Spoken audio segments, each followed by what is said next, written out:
Firing up the stream here.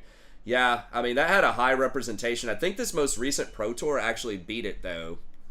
In terms of, like, percentage representation, it was the most one-sided of all time. I'm pretty sure it was the red deck or whatever, just the aggressive red deck. It wasn't even the prowess one. That was like the second deck. Yeah, that's right. Let me see. It has something that doesn't seem like it should be that big of a deal, but for some reason in standard it is. Some kind of like pump card that leaves a counter on the creature. And for some reason it was just like mega OP. The core steel cutter card is crazy too. That was very good too. The thing is, the deck that was like this aggressive red deck that was like turbo OP was actually not even in that deck. I'm like, why would you not run that card in there? But let me see. Pro Tour deck lists. Oh, here we go. I forgot it was Pro Tour Final Fantasy because like people were playing almost no cards in those decks from Final Fantasy. Top 8 deck list. Mono red aggro. What is that stupid? Monstrous Rage. Yeah. Would you give trample haste or yeah. plus one counter? Something? So in the top 8 decks, there were 26 copies of Monstrous Rage. Pretty good. The maximum amount you could have is 32. So there's 24. There was 24. There was one tournament, one standard tournament I remember. I'm almost positive every single deck had 4 copies of. It was like this little tree. It was like 1 green and 1 for like an 0/3 untargetable, but you could tap it for a mana of any color or something like that. And I just thought it was, I don't remember which format. It was like around the Pack Rat era. Might have been right after Pack Rat. But I was just like, you can't get any more OP than that. There's 32 copies in the top 8, but it didn't look like it really, you know, it wasn't a game-winning card or anything. So people were just like, oh, you're crazy. That's dumb. I'm like, I mean, maybe, but why is it so hard to find all these deck lists? But yeah, it was basically mono red. Use Monstrous Rage.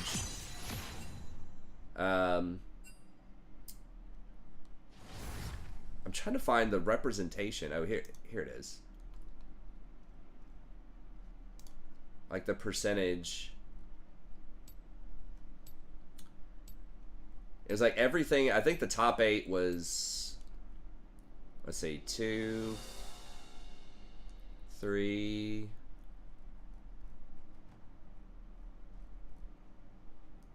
4. Okay, so the top 8 was 4 and 4. It was mono red for 4, and then prowess for 4, which was red blue that did use the steel cutter. But it was something like, it was something crazy like 40-something% of the field was playing mono red, and then 20-something was playing the prowess. Yeah, that's nuts. So it's like some version of red aggro. It's basically like 60+% of the field. I'm like, okay, yeah, that's messed up. Yeah, why can't I see? I don't care about the latest deck list. Standard ranked deck list, traditional, Pro Tour. Okay, here.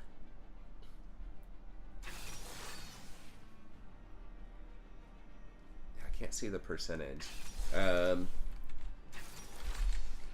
see. Percentage decks played Pro Tour Final Fantasy.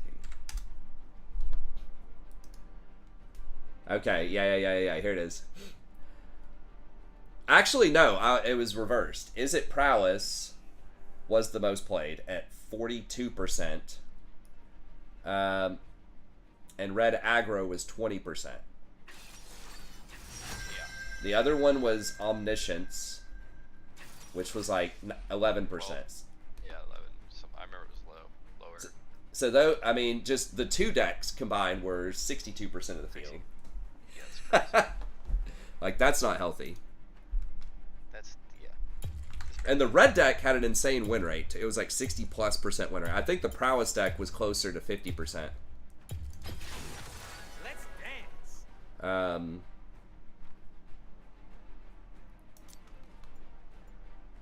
I might try the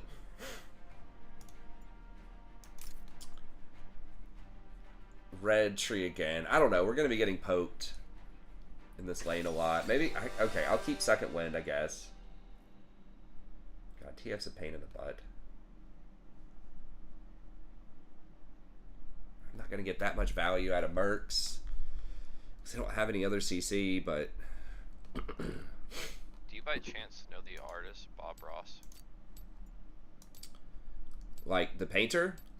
Yes. Yeah. Yeah, I mean, he's an icon from kind of my era, like, way back in the day. Everybody knows Bob Ross and his little, like, happy trees. So, he did Gen Con exclusive foil playmats. Oh, wow.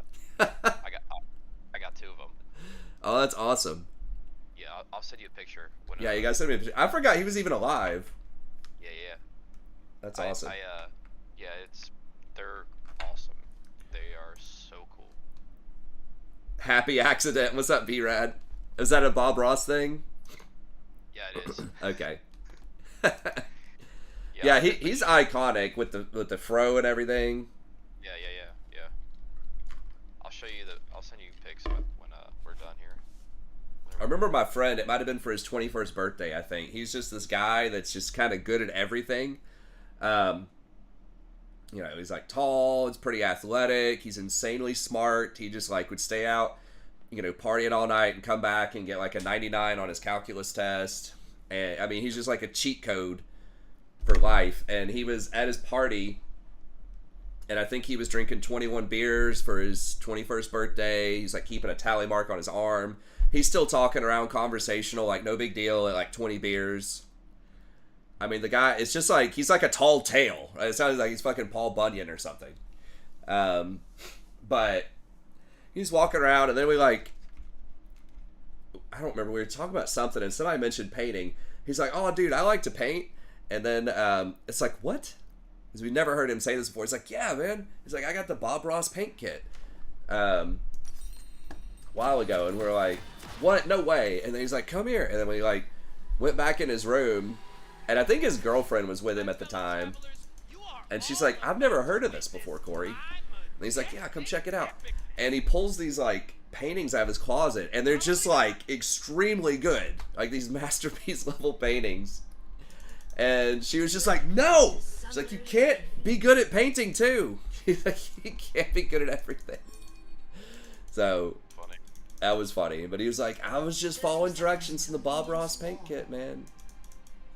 Making happy trees. But he was really cool. But he was just like so humble too. Like he would never brag on himself about anything hardly. Everybody else is just always talking about him. Super nice guy. He was great. Yeah, He is a mechanical engineer now for, I don't even remember what the company is, but that's how we do. I still have him over. I have him and his wife. It's the same person who was the girlfriend back then. And their kids come over and swim, so it's, I still keep up with him. Cool dude. Bro. I don't need anything but the right now. Are you shitting me? doesn't need it, but I was like, come on, dude. It's 2025. I mean, who needs a leash? Come on. I could only see that if, I mean, maybe he's afraid he's going to get invaded at his blue. I mean, we don't even do it that much faster. They've never seen moves But the like thing is, like, we're going to lose priority down here for that. I mean, we're going to lose priority anyways, to be fair, against Caitlyn Melio. But still, like...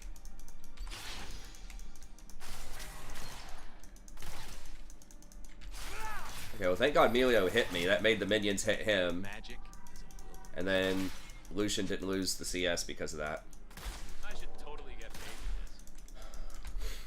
for this.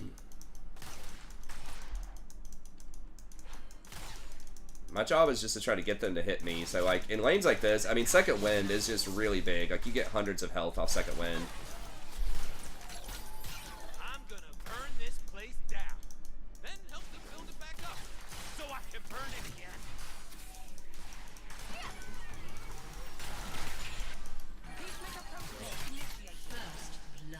Oh, nice. Taking shots.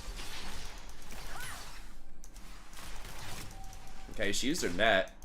We can't do it while we're under tower, though. Remember my name.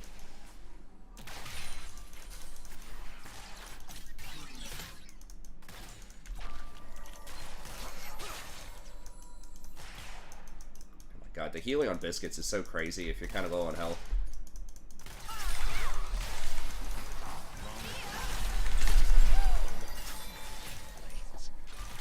Damn, I got netted. That was not good.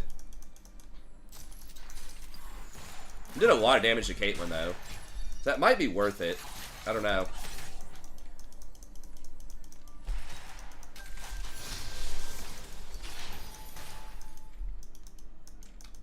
I am only as wild as magic. See, I have a really good heal, though. I mean, I guess Melio's heal is, like, okay, sort of.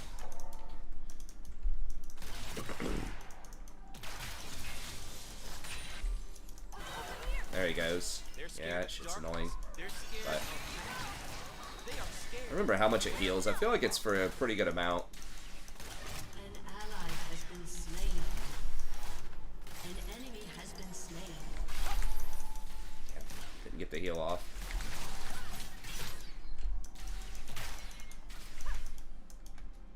I look good. I feel good. Let's kick some ass.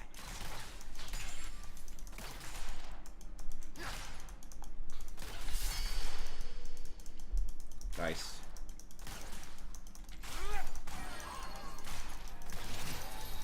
Ha!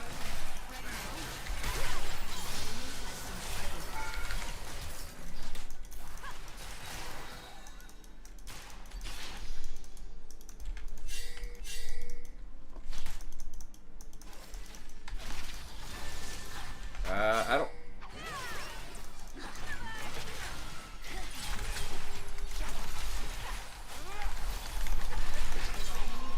Nice.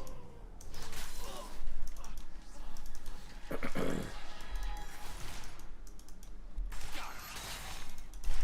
humans call it battle. Got him, coach.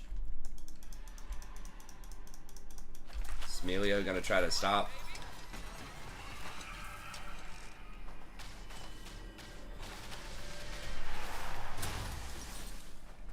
Alright. That's hilarious. He was there doing play mats. It's all filthy He wasn't there and personally, but dangerous. he had And that's playmats why that I he love Okay. created. They were selling them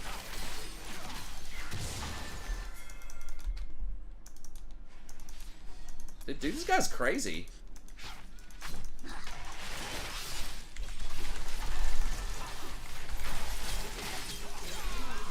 Oh, that was actually closer than I thought. I maybe should have just killed him. TF is 6. He's thinking about it.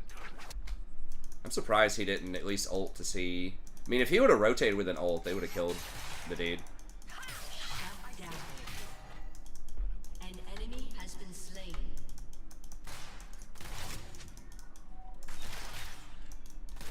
Finally, enemy team's trying to invade and we kill them. Instead of our team for once.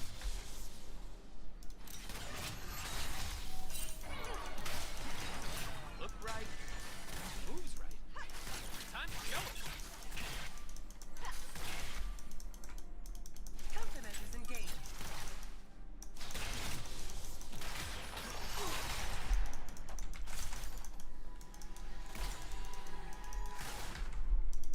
I can't die looking this good.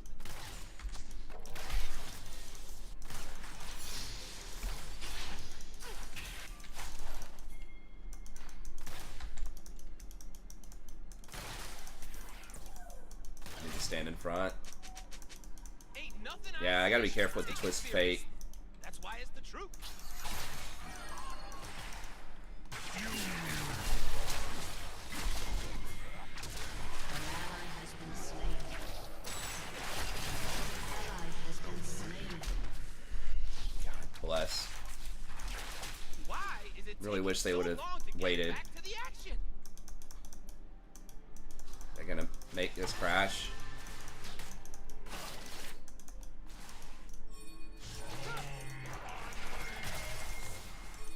Oh, he's leaving. Yeah. It's a revolution. And it's good times.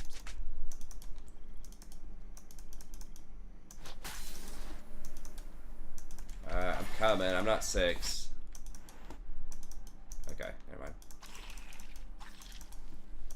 Can we do grubs or? I don't know if a Moo comes up here. God, really?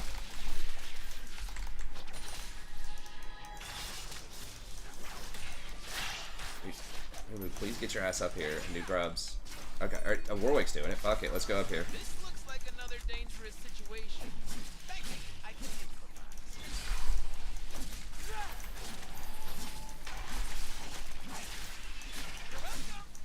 improvise. Jarvan's gonna probably come in and get at least one of them. If that was Jarvan that saw it. As long as we get 2. We might get 3 if he doesn't show up. He dies if he shows up, though. Okay, nice.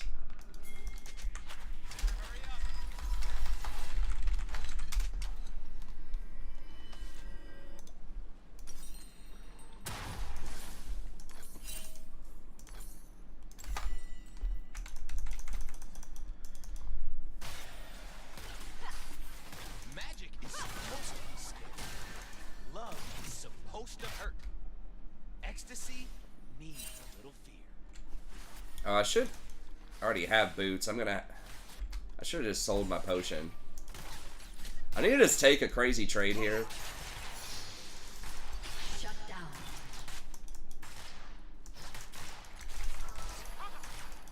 It's magic that's wild. I'm just here for the party. Are they on dragon or did they back all the way?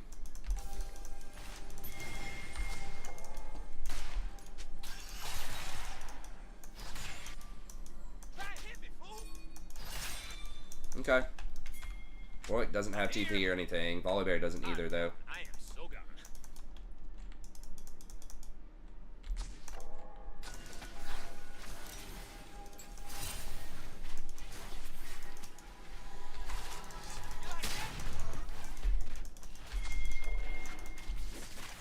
Ladies and gentlemen, I am here to entertain myself. But you too! Who's behind us? Okay.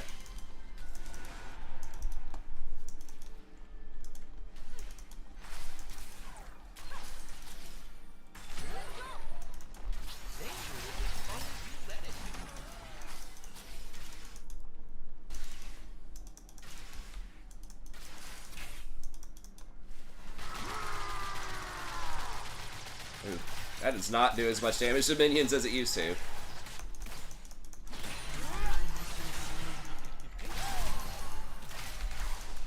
He's looking at them. Okay, TP.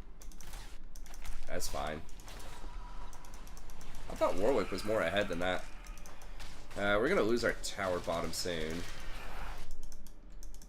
When I get sad, I stop being sad and be ultimate. At least Amumu is up a ton of CS and we're getting every objective.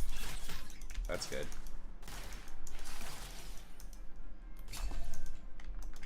Jarvan's right there. Surprised he's not coming down to dive me.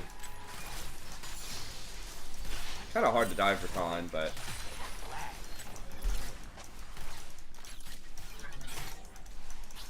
we never had the lead.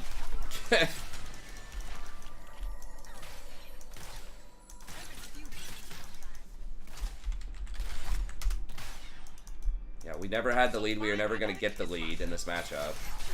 Unless they really fucked up.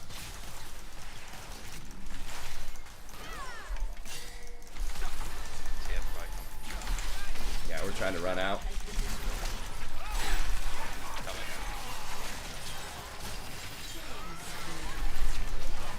So slow.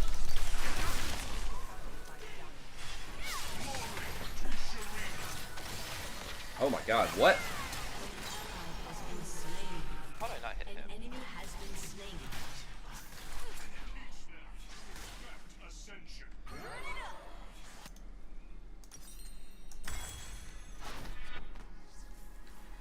Yeah, one of us was gonna die. I It's better for me to die than him. An ally has been slain. That was easy.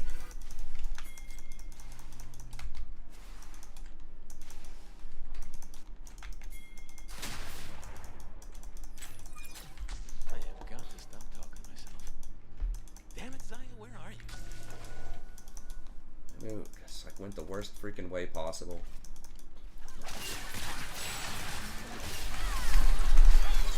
Has been slain.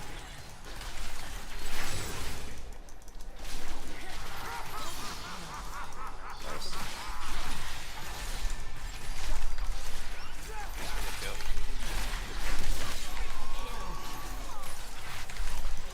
Quadra?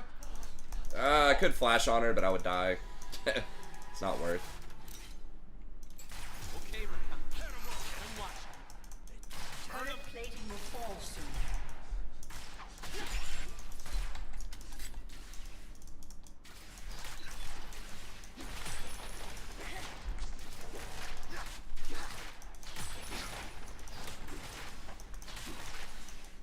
Without wild magic, we have no children, we have no future. An ally has been slain.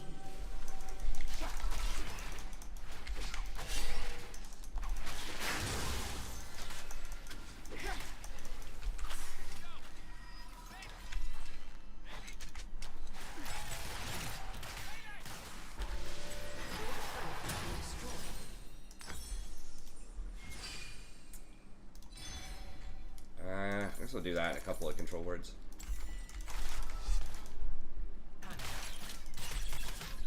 Should I be running? The solution seems to have slow reaction time and isn't orb walking. I mean, yeah, it's, you know, it's whatever this is. Low emerald, high plat.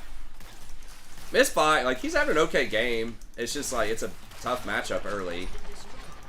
Double range. Rakan is not great, usually in the early game. We're only given a little spark of madness. We mustn't lose it. Where are we going?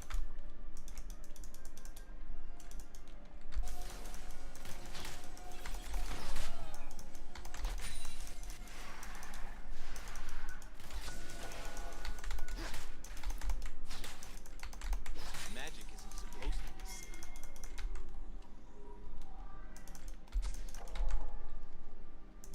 TF's missing. Oh, no, he's there. That's fine. Okay. I think we should be good here. Humans think they're leaving something new. Jarvan is right there. That's a great ward. Oh, that was mine. Oops. I was like, who put that ward there? It was me.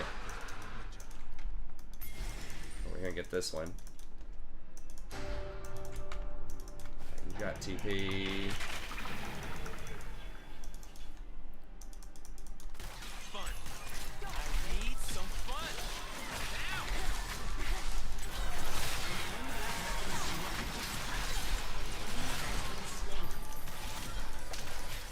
Shit, here's TF.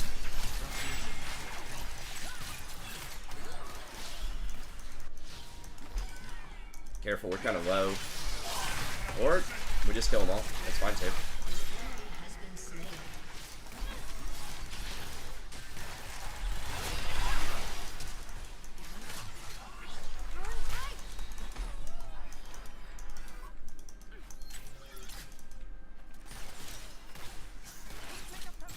I do not wish to kill the mortals. I want them to hear the music. Fine is, yeah, just reset is fine.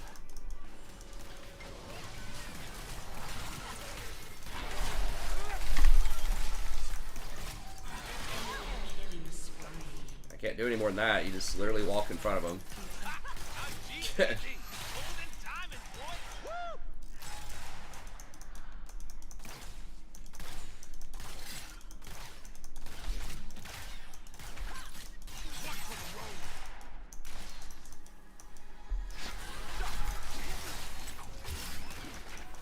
They will see my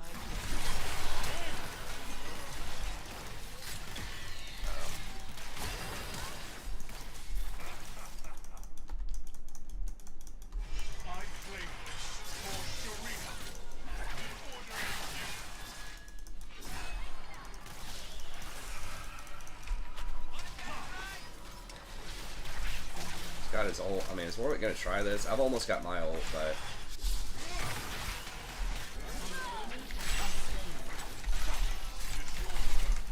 Carry our great legacy. I don't even understand the plan. I trust my love.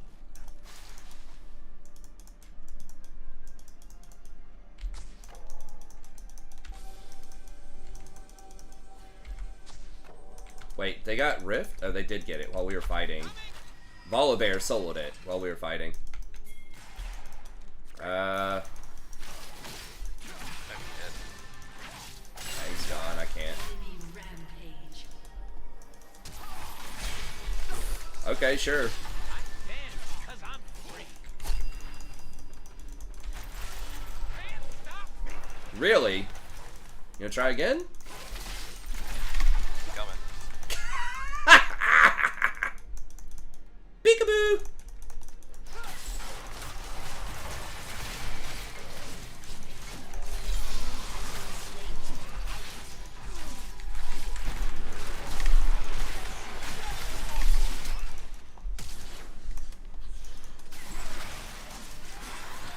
Oh my god, no, Big Mama Caitlin's here.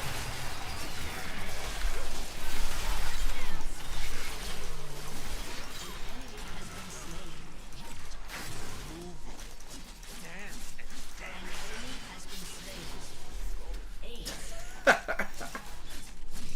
and They're so mad. He's like, fuck that Rakan! God damn it. I'm offended by how little attention I was given. Your team has destroyed a turret.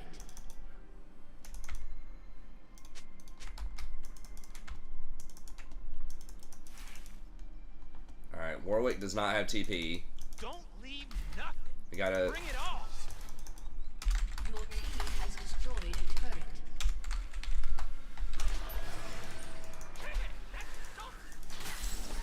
Okay, I guess we can try it. Okay.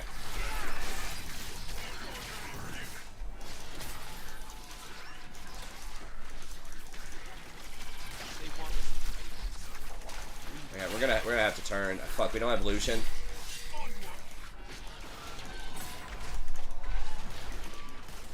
Wait, she's trying to keep it. Fucking hell. I've got smite. Fuck. Okay, it's a toss-up. Nice, alright.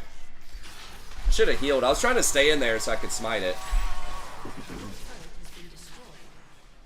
It's only 600 right now, though. An enemy has been slain. I thought I was going to have the 1,000 or the 900 smite, but... Yeah, Jarvan was so mad.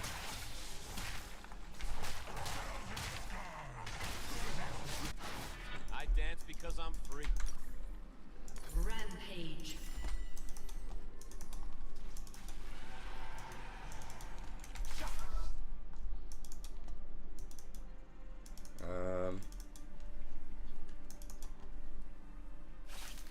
They ain't seen moves like mine. Man, okay, I think we just got all of the... Or we did just get all the roses off the map. I don't think there are any more. Don't just sub out... I'm just gonna sub out the smite, honestly. I'll get Ghost, just for the cooldown. Alright. You got...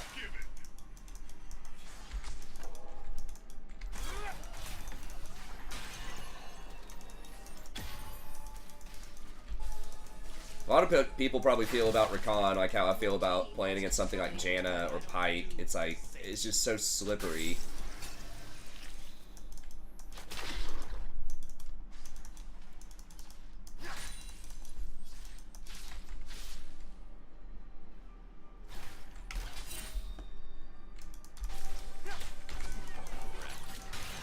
Forgot why I'm here.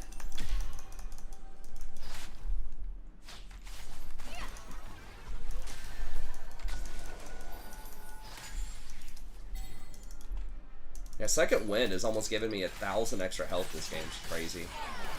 I got freedom. I got Locket's already given like 1,000. I think. Is that what that's saying?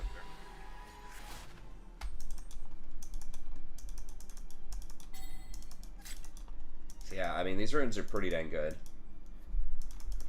I'm like waiting around. I'm like, where the fuck is the Baron? It's like 25 minutes. Just kind of chilling. It's not usual that we just get every objective immediately. Our magic is a fury. It is a song you cannot resist. I gotta use one of these psalms.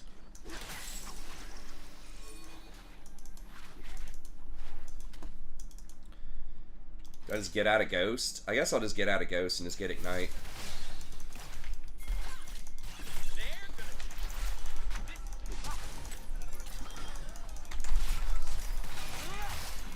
Yeah, Jarvan's fuck. Oh my god, where the fuck did Amumu just like left me?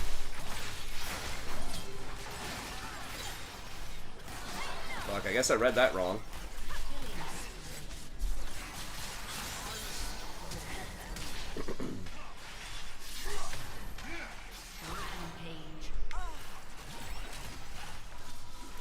So dumb. Yeah. I overchased the Melio, I guess. We should have just turned and killed the Jarvan after we got the Melio flash. I thought I was going to be able to E back out at least and get... Man, have you seen that forest over there? You're not running away from Warwick, buddy. You just gave up Baron for a base tower.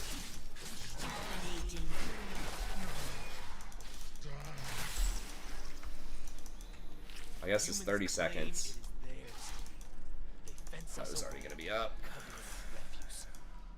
Turn in, turn on, drop out. Oh shit, Amumu's low. Yeah, he should have backed years ago. Nelio's probably going to try to come around this way. Where is he going to go? No, he's going to check right here maybe. Oh, he sees us. Never mind. I need my love to hurt. I need the world scary. I don't apologize for it. I feel good.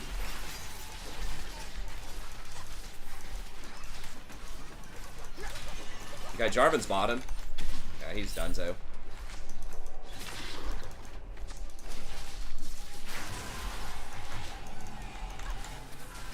stand so fine, I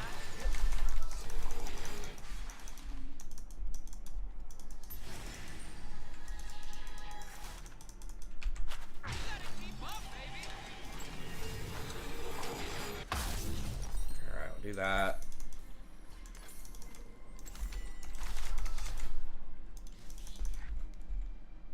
Just messing. Hot take, Jason carries Broth. I mean, he's doing pretty well this game. Feeling pretty good this one. I mean, that one play was pretty bad, overchased by me.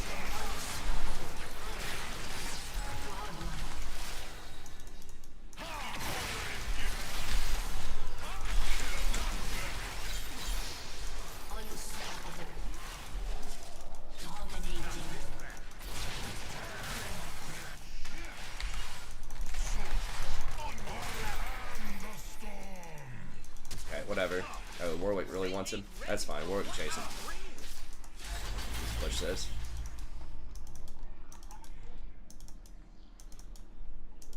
How did he get away from Warwick?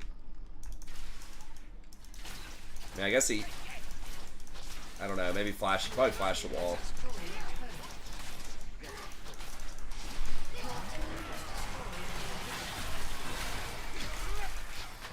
Hey, back it up, please.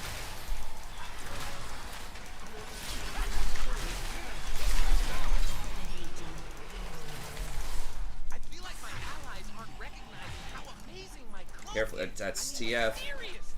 True. I don't have a McHale's or anything.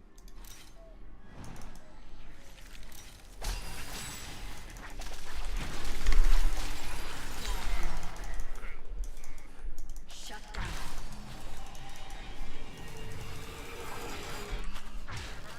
Oh, he mad about that exhaust.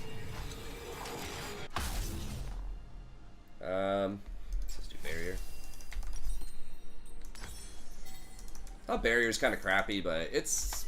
I mean, it is, but Your team has at least gives you an extra little chunk of health for a fight. No, Jason's having a great game. I think Jason and I both have good games sometimes. Most of the time, we have good games. Yeah. Jason always has perfect games. Occasionally, I fuck up. No, No, I think that's just the story of every player. Some just have good games, some have rough games. I think we all play pretty above average. I mean, that's why we have like a whatever win rate, higher than a 50% win rate. Not like Turbo Smurf level, but like, you know, we have pretty good games. We do alright.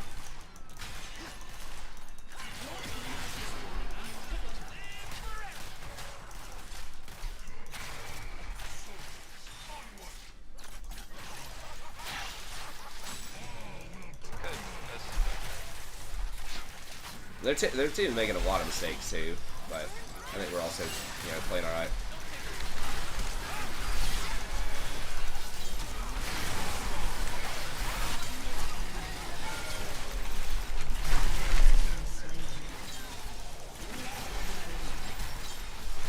The barrier was handy right there.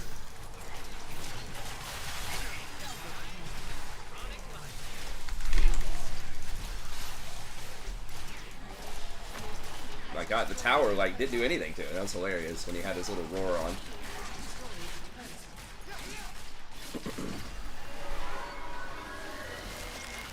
What's up, Enrique?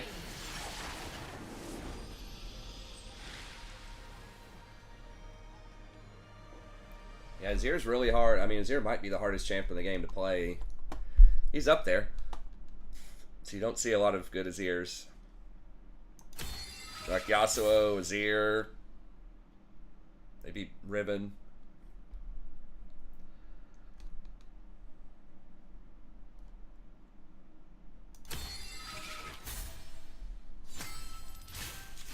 hell yeah.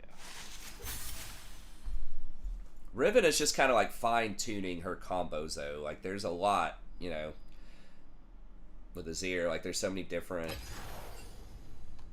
you know, sequences of things you could play, or like ways you can fight. Like, do you just stay in the back and auto? Do you go for the scoop? When do you use your mobility? Can you all in that or not? And then just like the mechanics, obviously, of making sure the soldiers are in the right place.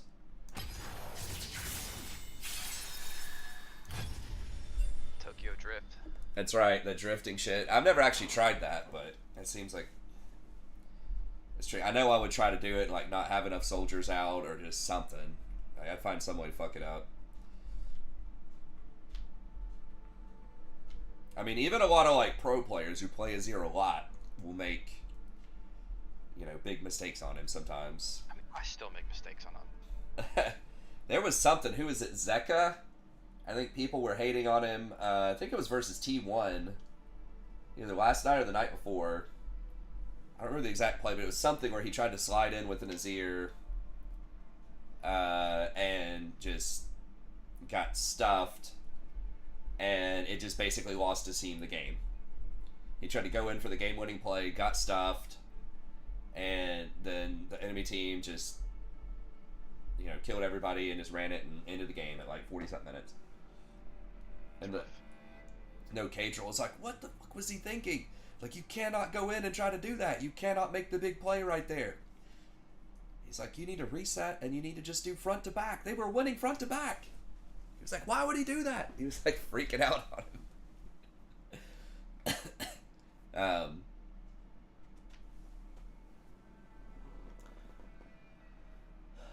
No, Lee Sin cannot hop a wall without a ward. He has to have a ward.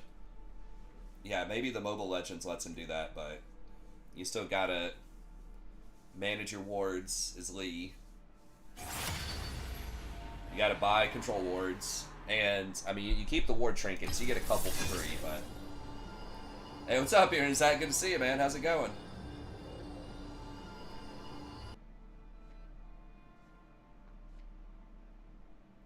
Yeah, I don't think I've ever tried to play Azir. I may have tried him one time in like a normal game. I can't remember, but yeah, he's just a whole. There's nothing really like him, you know. He's a whole different thing of playing.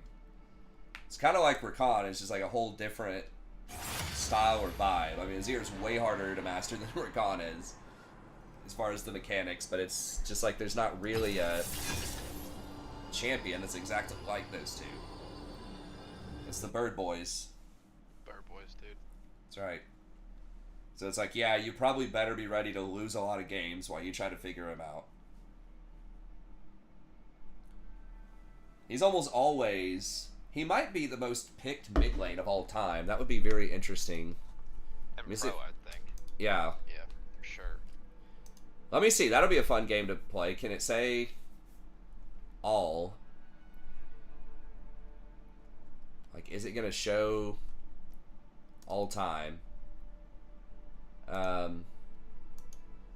It used to show literally all time. I don't know if it will. It's only got through season 6. All?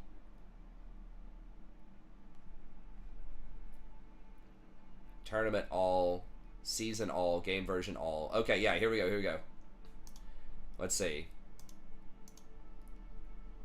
Wait, is that just this season? I think that's still just season 15. I don't know if it lets you...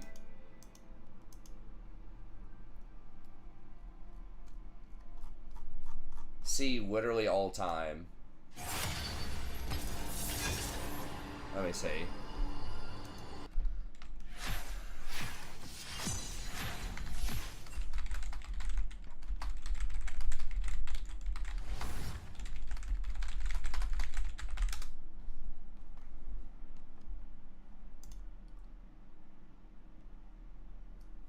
Most picked, let's see. Most popular champs. That's from 2015. Okay, so that... Thanks, Google AI. Basing the top 10 most picked champs all time on a video from 2015.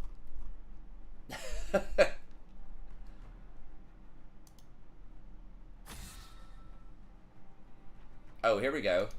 This...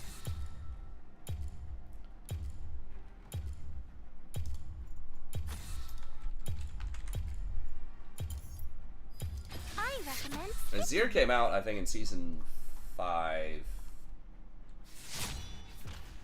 What a time that was. Yeah. Oh, and Challenger play. Who cares about Challengers? I don't know. This used to show it. I mean, surely he has to be. Mid. So this season... Actually, Talia barely inches him out this season. Let me see, season 14.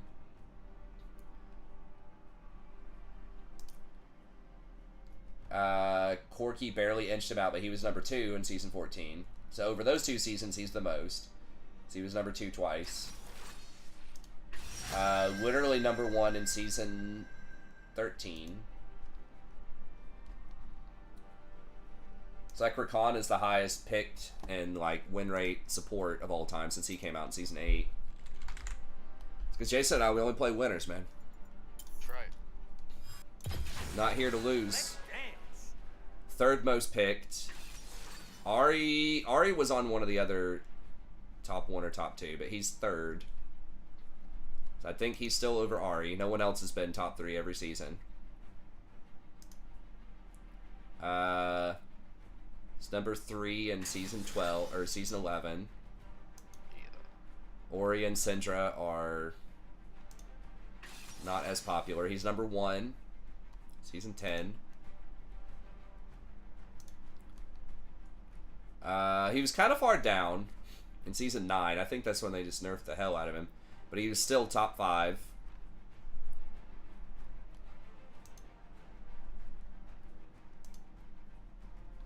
Second, season 8, Rise was number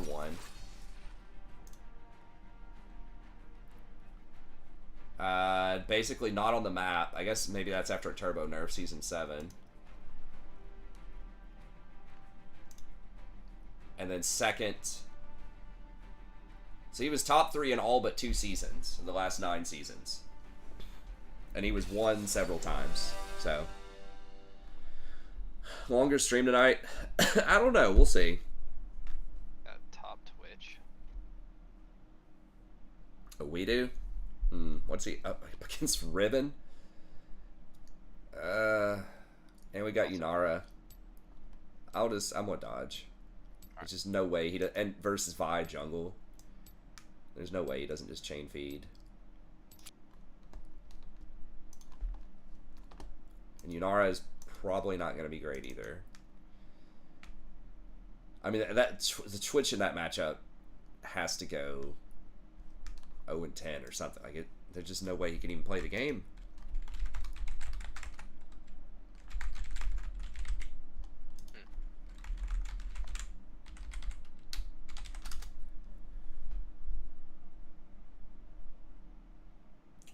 I think he's picked in solo queue. I think his win rate is always one of the lowest.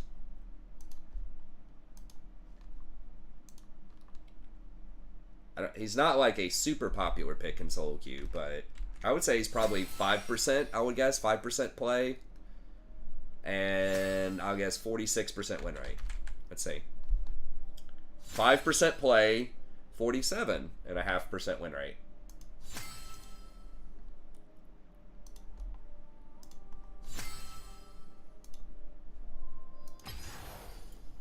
And we've done the same thing for Rakan before. Rakan is also the most picked. Like, highest win. I didn't see Azir's win rate on all of those. I assume if people are playing him that much, it's probably at least okay.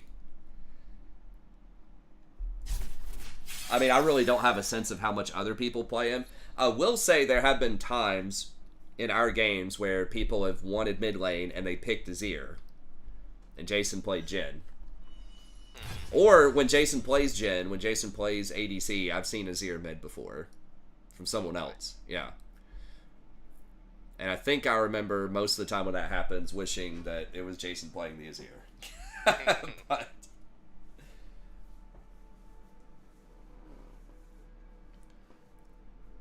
No, sorry. Highest pick in Pro. It's a similar situation to Azir. Highest pick in Pro over time. Not as picked in solo queue. Although Rakan is maybe slightly more popular than Azir. Probably not much. I'd say Rakan is also about 50%. Or 5%. And I'm going to guess 50% win rate. Maybe 51. Let's see. Oops. Support.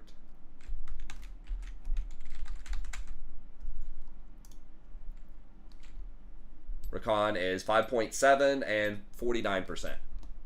So, it's not as dramatic as a fall off. Actually, it kind of is. Rakan's win rate might be higher than Azir in Pro. That'd be interesting to look at. But his win rate in solo queue is a little bit higher because he's easier to play, but still. He's one of those champs that does get way better in Pro than solo queue, but I still think that he's very good if you make the right decisions on him, obviously, in solo queue. But yeah, I mean, if we look here, because I mean, there's always people who are just like, oh, Rakan's not good this meta. Why are you playing Rakan?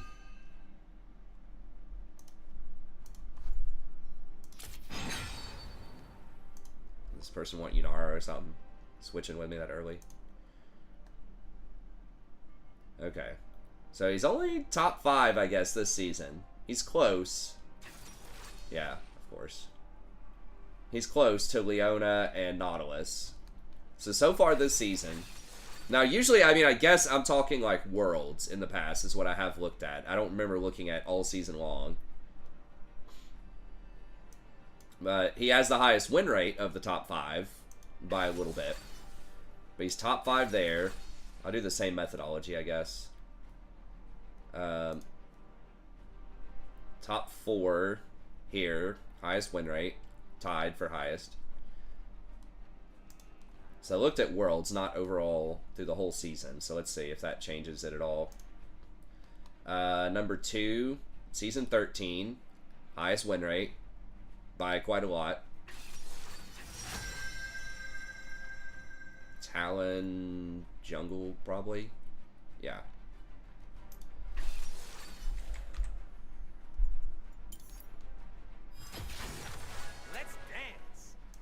Season 12.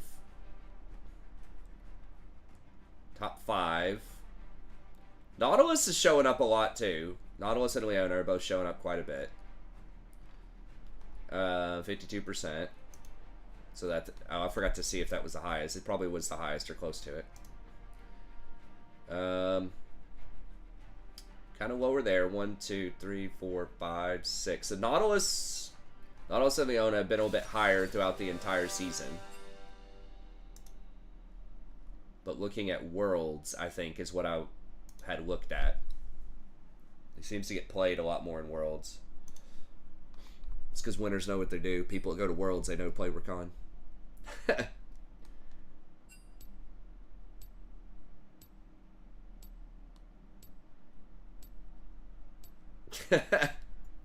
This guy's hating.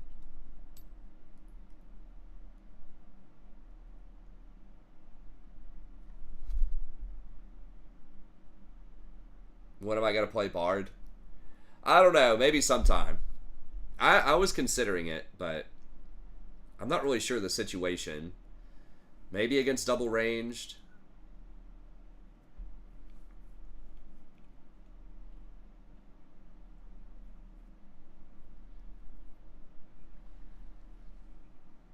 Bard is hard. That was another concern, is I feel like, you know, he's one of the harder supports.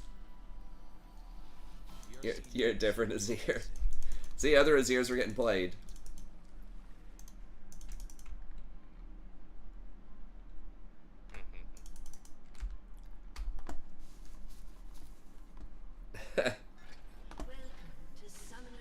Stop trying to 1v9, bro. He was, sounds like an Azir who failed.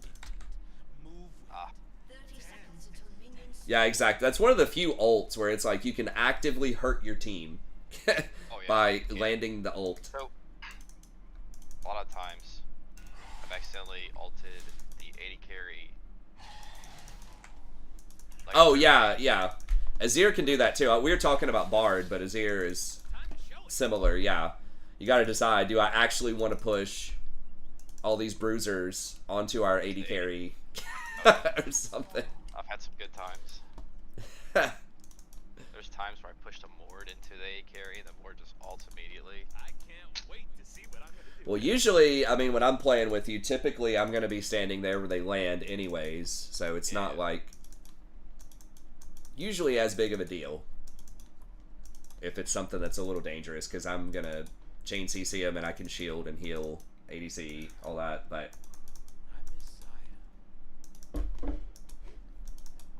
yeah, that definitely can be a little spooky sometimes. I've done a lot of dumb stuff on this channel, too. Also done a lot of good things. So. Yeah. It just comes with the nature of playing, you know, difficult champs, so. It's alright. It's okay. I'm staying alive.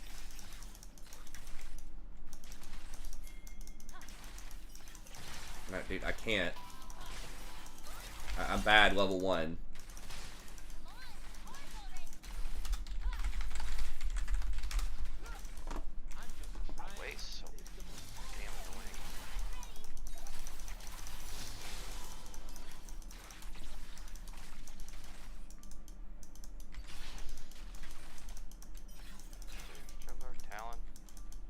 Yeah.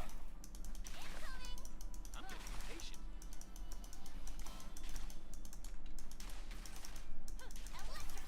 Rakan, you really need all 3 pieces of his kit to do a trade. More so than almost any other support bottom. You can kind of do a trade with, like, if you start W and go WE or something, but...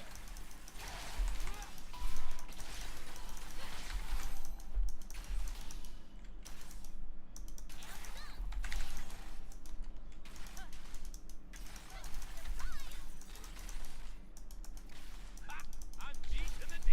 Golden diamond, boy. Woo!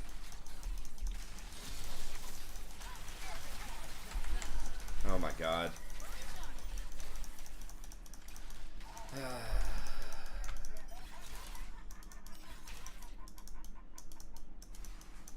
Doesn't barrier, doesn't flash. No, we don't.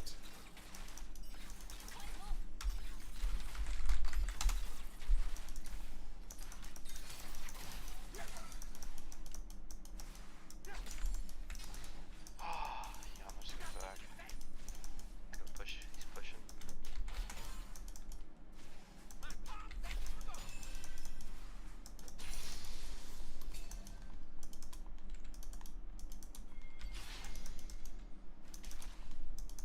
Magic is Try to push stuff, I guess.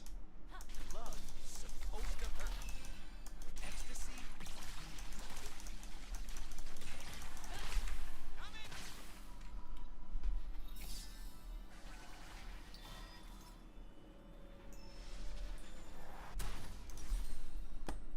Alright. Guess we'll just hold. An enemy has been slain.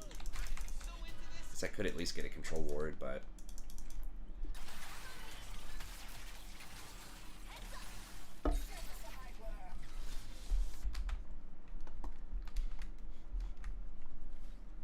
oh man, it feels bad. She opened cold too, and is still kind of beating us down. My cloak right? Yes, it is. Renata's not even that scary compared to most other things in lane.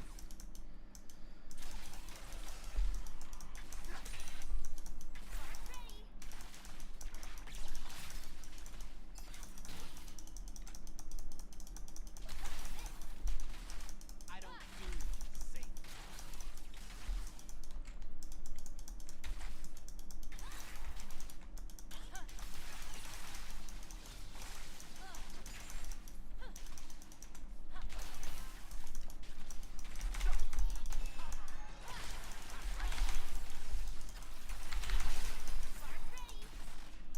Does she still steal shields? I think they took that off of her, right? Naziri? Does anybody know? She got a shield, but I think that was from, what's her name? Without wild magic, we Renata. no children.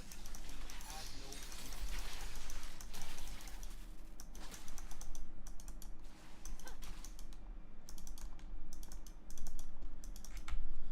have no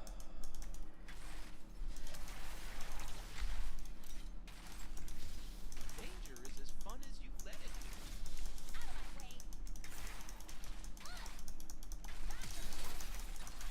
What?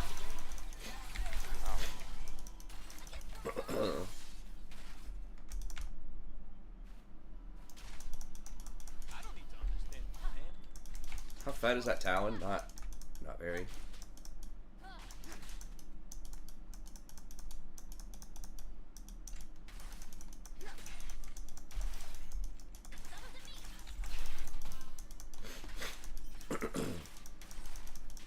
They think they can catch me.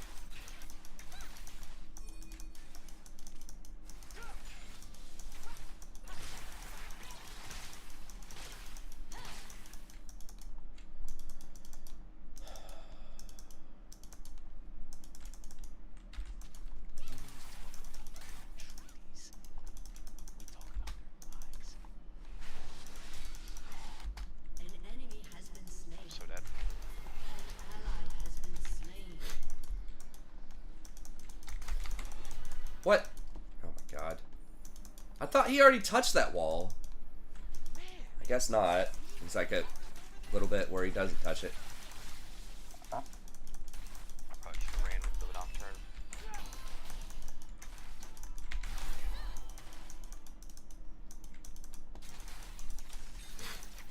Nah. Yeah, I mean, Yunara's kind of playing like a bitch now. She's telling me to toughen up. I roll up. We could probably fight him. I mean, she's got all of her sums. It was 1v2. What's her name had already used her ult, I'm pretty sure.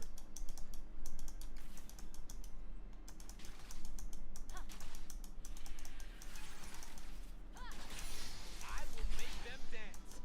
I will make them hear.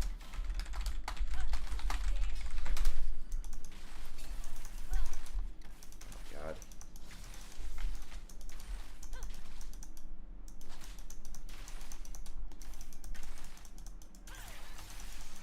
What humans call magic,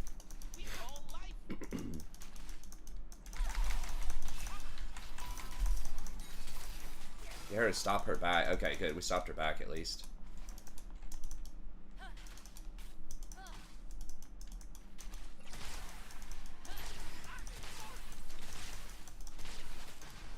If I need to. Looks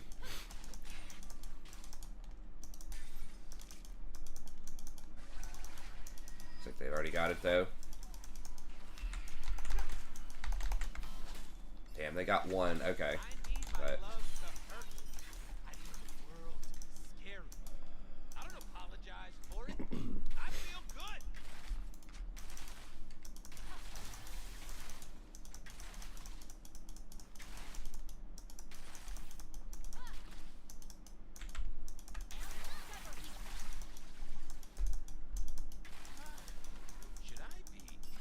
I just don't know now if we can beat her or not.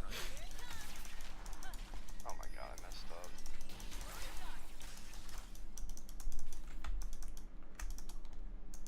Murdering us on CS. She's dead. Nice.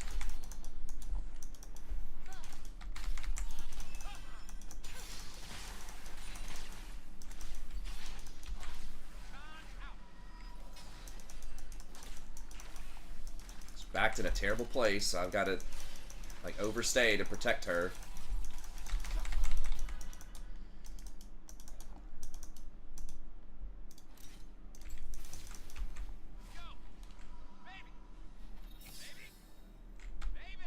An ally has been slain.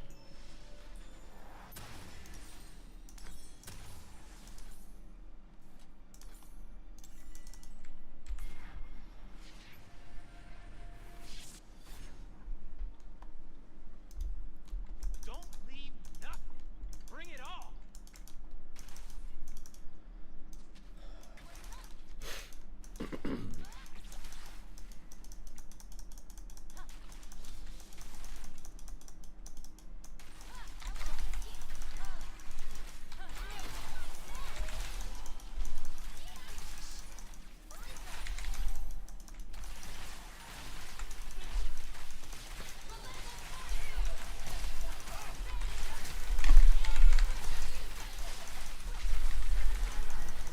I'm so fucking stupid.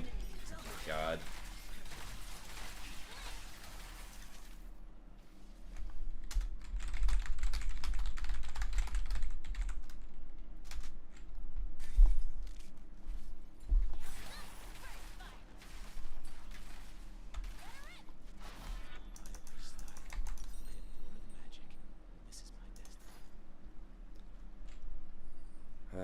Can we sell these? Sell that is like very, very little. I shouldn't have even gone in. I should have literally just turned around and let her die. It's like she was just so invested. I feel like she was gonna lose her shit if I didn't try. Talon's behind you in Raptors. Yeah. That's their problem. It's like when someone flashes under their tower like that. An ally has been slain. I didn't have flash to follow up. If someone flashes under the tower like that, you just let them go. This Yunara, it's not a great champ right now, I don't think. I've seen some people do well on it, but I think it's mostly just a product of being a good ADC player instead of that being like a good champ. We're already getting just completely shanked here. It's like, especially against a Renata Glass, like, she's gonna revive, right? Like, you basically gotta kill 130% of their HP or something. Or they're just not gonna die. It's a revolution. And it's good time. An ally has been slain. Killing spree.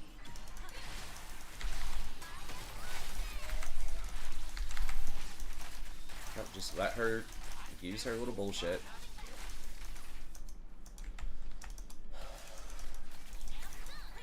This champ is so bad.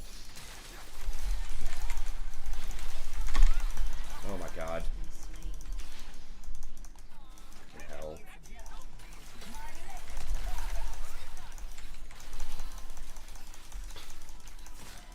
Turret plate will fall soon.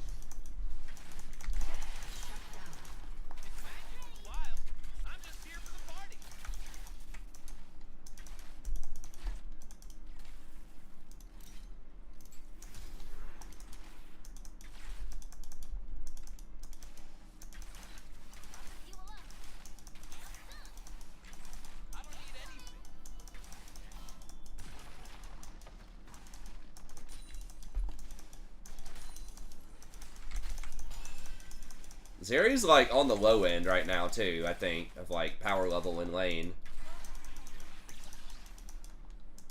I will walk in. If that gives you an idea They will part. about Yunara's. Okay. Come on. I'm low, but I've got exhaust. I've almost got heal.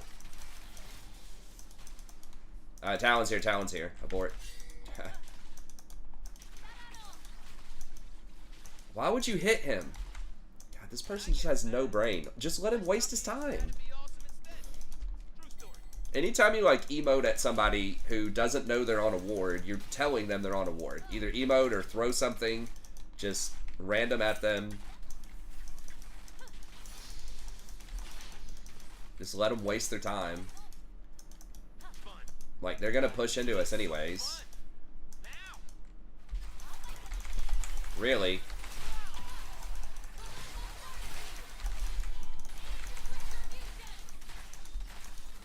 Did she just ult? Why would you ult?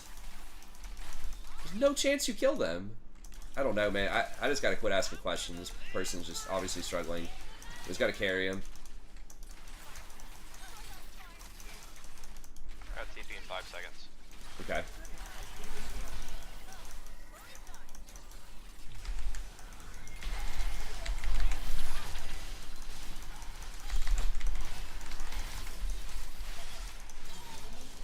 Here come the Avengers. You gotta keep up, baby. Your turret has been destroyed.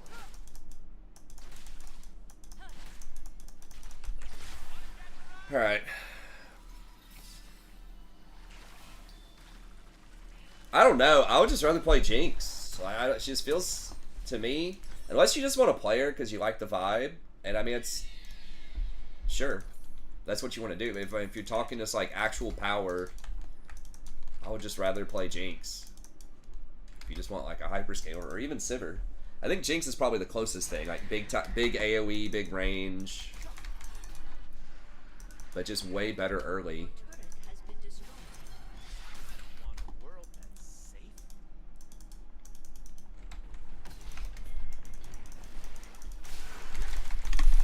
Oh, hi. Nice Herald. I put tower down here. They will see me. They will see my. Okay.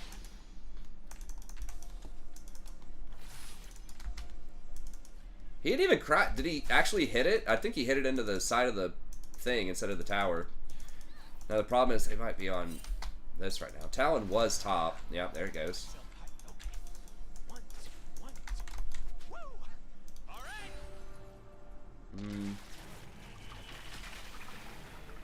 Guess I'll just get that.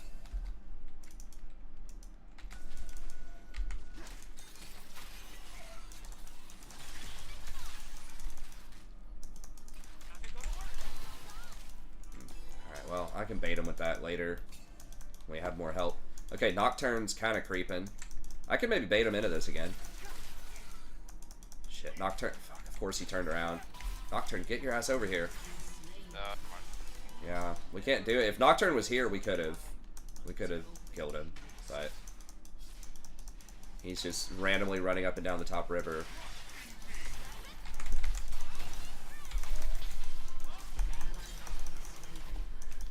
Okay. Enemy has been slain. I gotta go back probably down.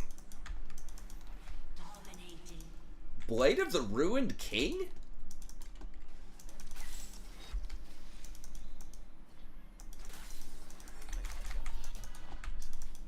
Really? Isn't that just awful on range champs right now? Your team has destroyed a turret. Don't you want to just crit with her? Like, serrated? Ally has been slain. Kraken or something?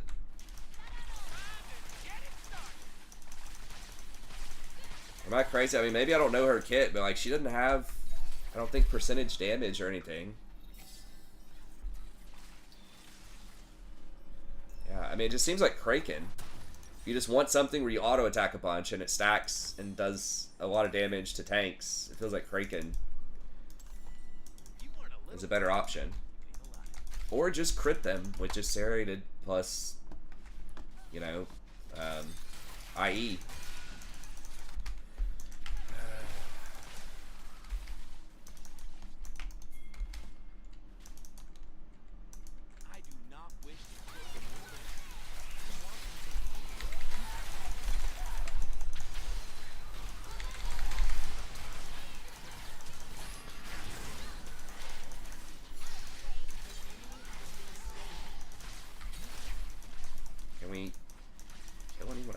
don't know. Darius? Because I'm free.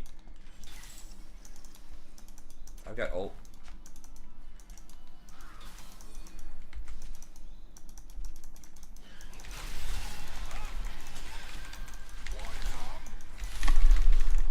Has been slain.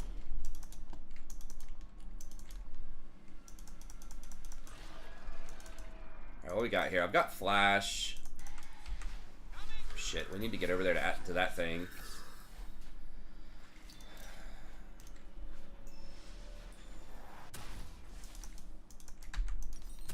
There's nothing else I can really get here, but somebody there? I think so. Long ago, Shit. mankind on the mountains like flames. Now only the embers remain. Okay, well, their jungler was chasing you instead of getting it, so that's good. But, alright, Zeri's mid, so probably not doing it.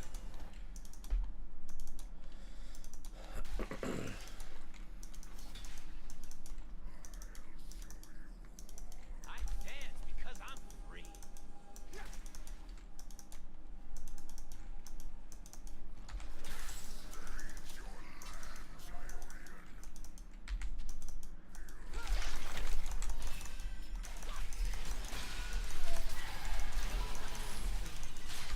Behind you guys. Okay, it's fine. I got TP to Darius. I think we're good.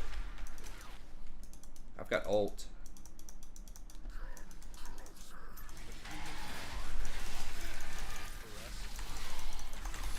Talon's right there.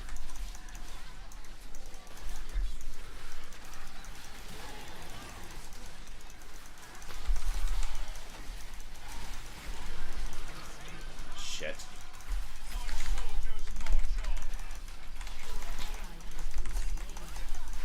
Oh shit, how did she kill you? Shot through me, I guess? Double kill. Enemy killing spree That was devastating. has been destroyed. Yeah. I guess we should have backed up when we saw him. I mean, we killed one of them, and Darius was over there on the other side. It was literally a 3v4.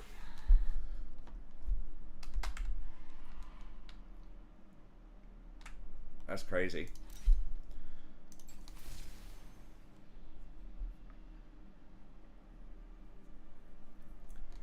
Yeah, I mean, we should have just tried to re-engage. I didn't even see the Zeri come up on the side like that. I'm gonna take all they got. Yeah, the Mord's positioning was horrible.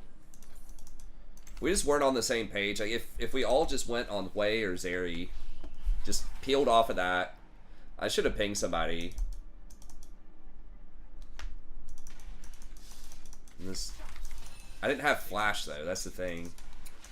Because I had teleport instead. I should have just teleported to the lane. Or just not gotten teleport.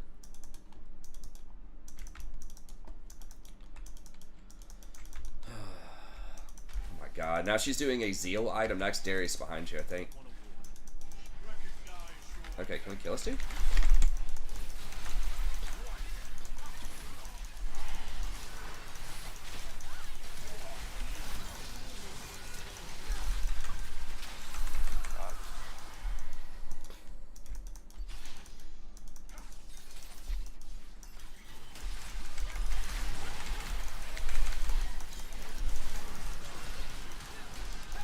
Oh my god, what the fuck was that? Wei just hit me with a Q.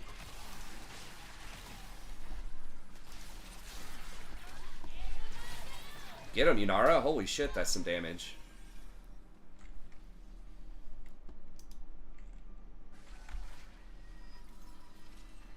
This is like a build you would have for season, like, 5.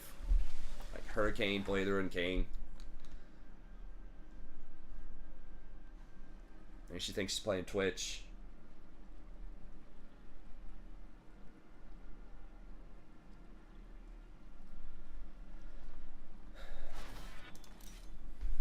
I'm here. Yeah, either way, we should have peeled. I think it was okay to start it to force them to come over there, but then we gotta just fight. We're just too spread out. I had Vision of Talon and Wei. But I didn't see Wei till like the end, and then I didn't know where what's her name was. She came in creeping. I'm gonna kill this. this, maybe?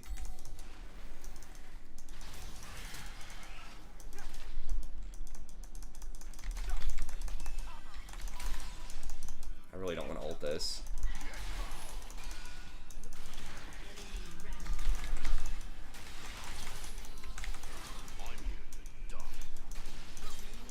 Okay. Baron's gonna be up. I gotta get up there. I gotta start that. Yunara's like, help, I'm 0-6. What do I do?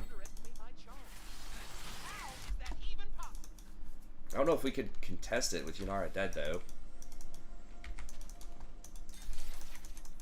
Not gonna get it.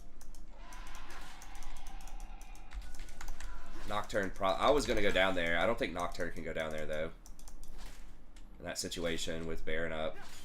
I mean, if Nocturne was already committed to going down there, then... I mean, we lost Baron. Like, it didn't matter if I was up there or down, I don't think. I didn't see how Yunara died, but... I can't just sit around and try to protect her. She's not worth it. I gotta... make plays with Nocturne.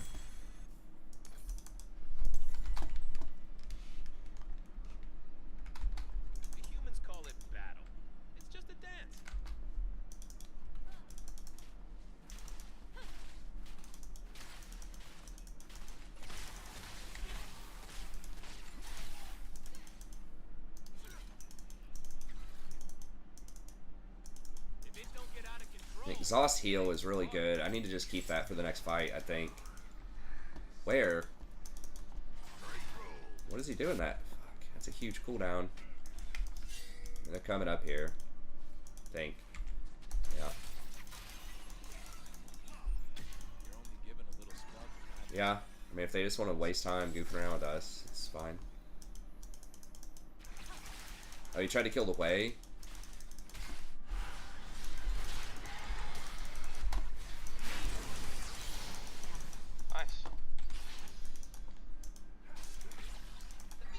Good. And Nocturne's really fed. If he can just get on one of them. I mean, this is making them split up with Baron, which is actually really good for us. With Nocturne, because as 5, it's bad, because Yunara's kind of worthless.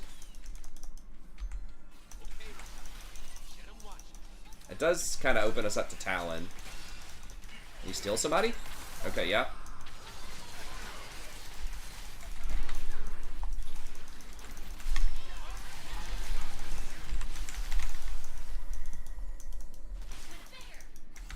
Did the person kill the Mord? I did.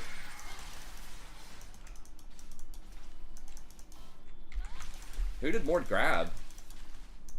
Zeri. Zeri killed him? Man. I mean, I guess his items aren't, like, that amazing right now. They're gonna get soul off of that. Yeah. I mean, Nocturne's got kills, but he just doesn't have any objectives. At least that's probably the worst soul.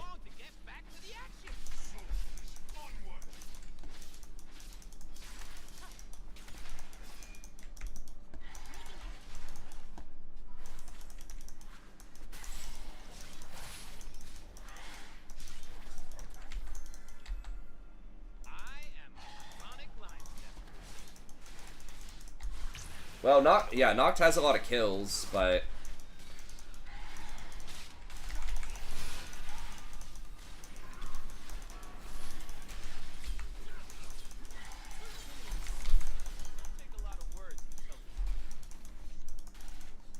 I got Talon ult. I mean, it's pretty low cooldown, but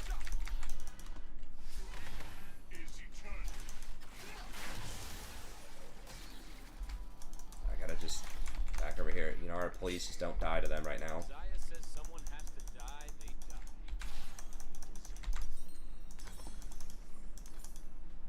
Just make yourself carryable. Heal. Oh god, come here, come here!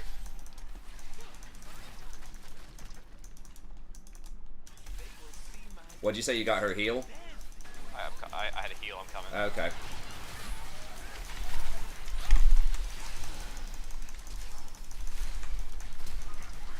Can we really not kill anybody there? God, fucking taking off camera lock is so annoying.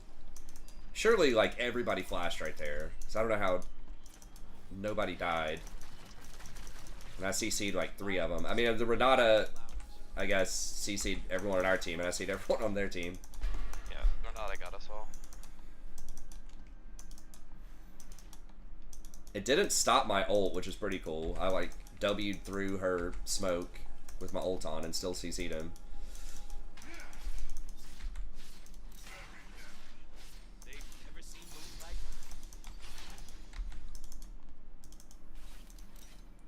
I guess I'll just hold on to it for now, because these sums are pretty good.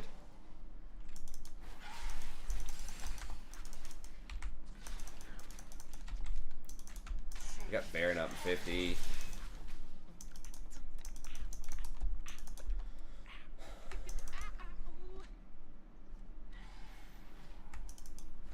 Renata's finally building Infinity Edge. Or not Renata, Yunara.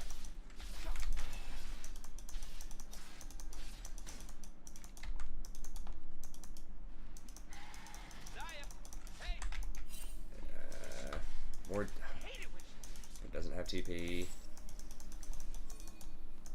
Okay. Just getting our blue. Oh, yeah, yeah. Can we get her? I'm coming.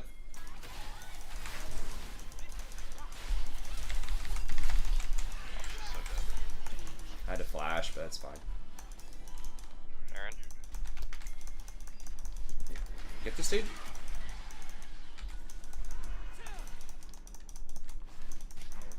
Fuck, they're like pressuring our base.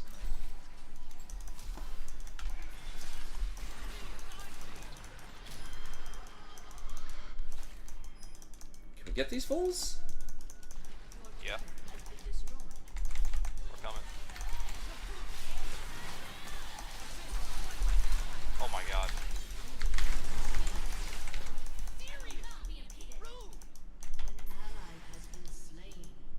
Can we?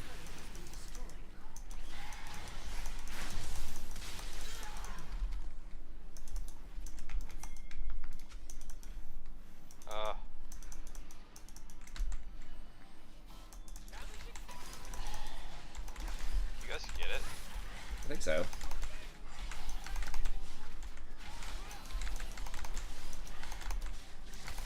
I'm coming. Okay.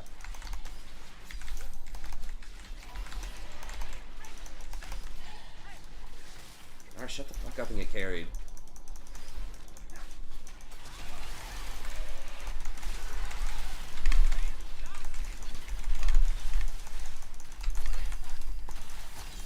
Okay, my god. Barely beat her. She was at like 20% health or something, and Yunara at full health barely killed her. So crazy how we couldn't get Baron off any of this. Oh god.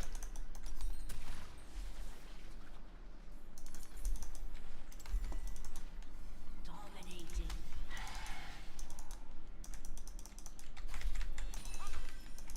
Now Elder is gonna be up.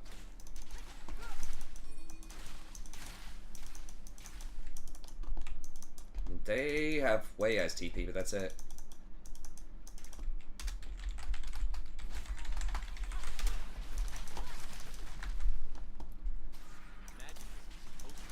How long on our ults? We've almost got our ults back. Got an You guys Ignite. find a window. We need to fight. I know. We were trying. We don't have our ults. Nocturne's almost got ult.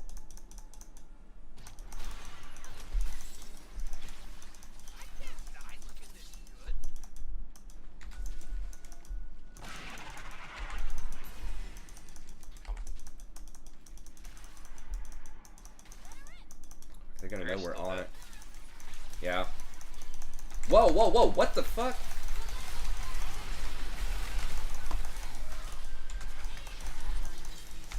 Fuck! The Talon got a flank on me. I think we kill everybody else. There's Talon. Talon. There's Darius. Bless. I didn't get the redemption in fast enough. I should have just pulled the ult and killed, or just ulted and killed Renata immediately. I tried to hit her with a naked W. Or if I would have known, I don't even know, like, I could have just ulted and walked into her, probably. I didn't know she was going to jump over the wall. It's such a terrible idea. I just didn't even see it. Wasn't even ready for it.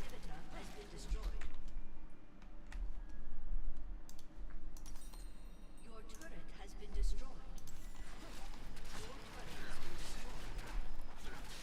destroyed. Lose the 4v5. Well, technically 4v5. When you account for Yunara, kind of a 4v4.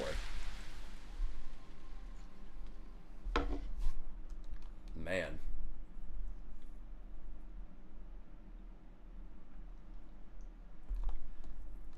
Oh yeah, this one you have to press the redemption like early. Like, I don't know, should I have just redemption and like, I should have definitely just, I don't even know if I had time to press R and go on her. Maybe I did. Press R, snap, go on her. I don't know. Talon somehow was behind us, like in red, and he came over and double killed you and I. Otherwise, the redemption could have healed us back up, but it was too low.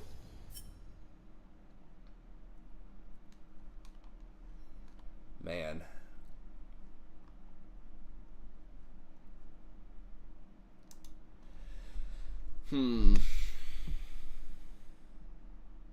Well, I probably better head off to sleep, unfortunately. Yeah, it's kind of late, but that's all right. I'll take a 1-on-1. I'll come back.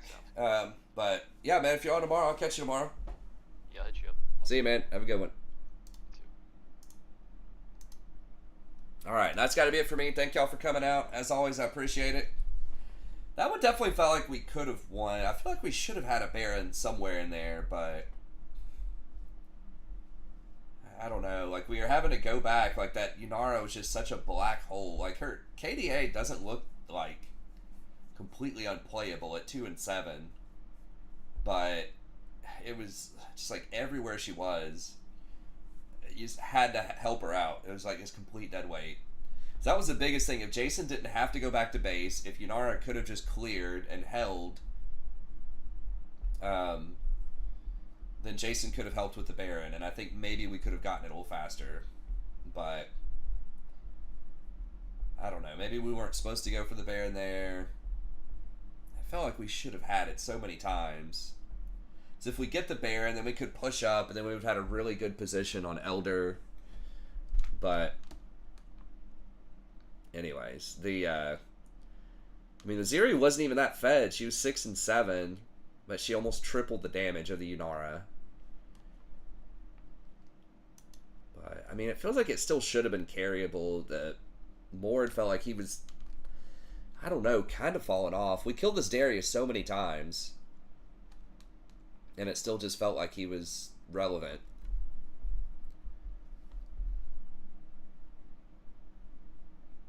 She's like a Jinx you bought on Wish. That's a great analogy. That's what I keep telling people, is I think she's just a worse Jinx. That's a good visceral way to describe it. I have seen one completely pop off, but again, I think it was because the person was just a good ADC player, not that she was good. They could just still do really well on the Wish Jinx. But anyways, okay. Well, I gotta get out of here. Thank y'all very much. It's great to see you guys. Deshane, Visigoth, John, Butter was probably in there somewhere. Of course, Faded, Dave, good to see you.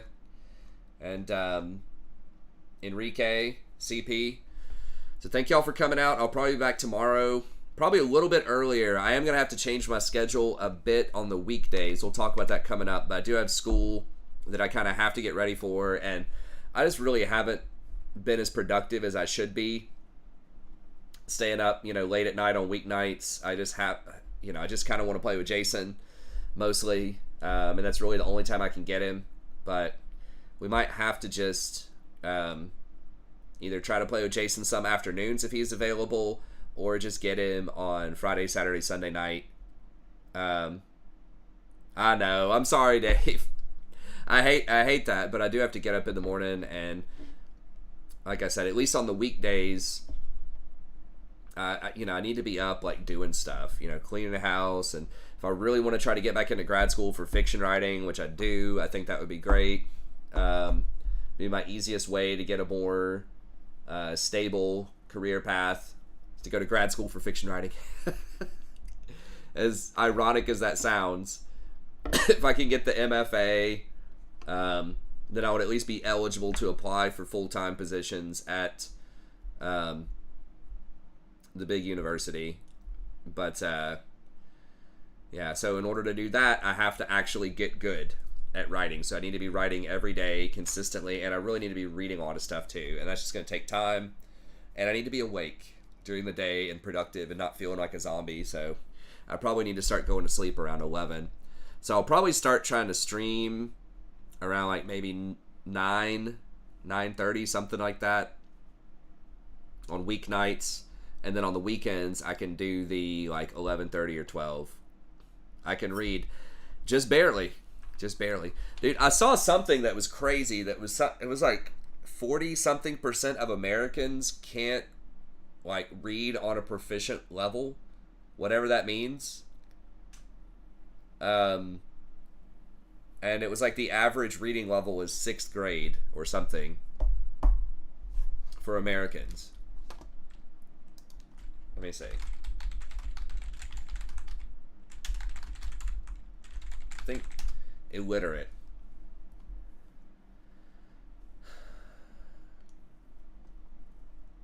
Okay, 54% read below a 6th grade level, with 1/5 reading below a 3rd grade level.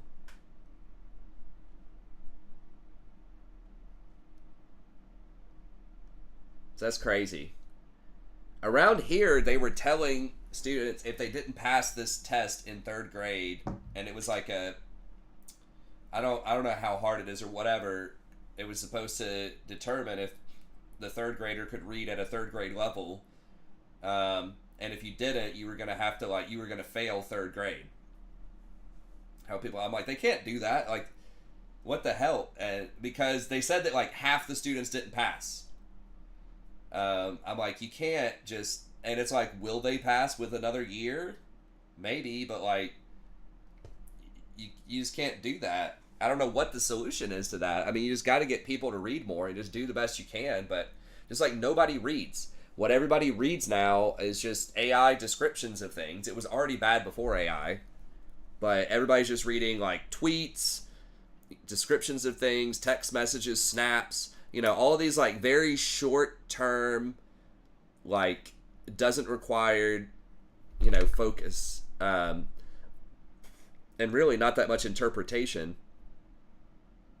So it's like getting worse. I mean, not everyone has to sit down and read, like an 800-page novel or something, but I think just like sitting down and actually reading even just a news article that's maybe 5 pages long or something, like an op-ed or whatever, from New York Times or Wall Street Journal or just, wherever, just reading something like that.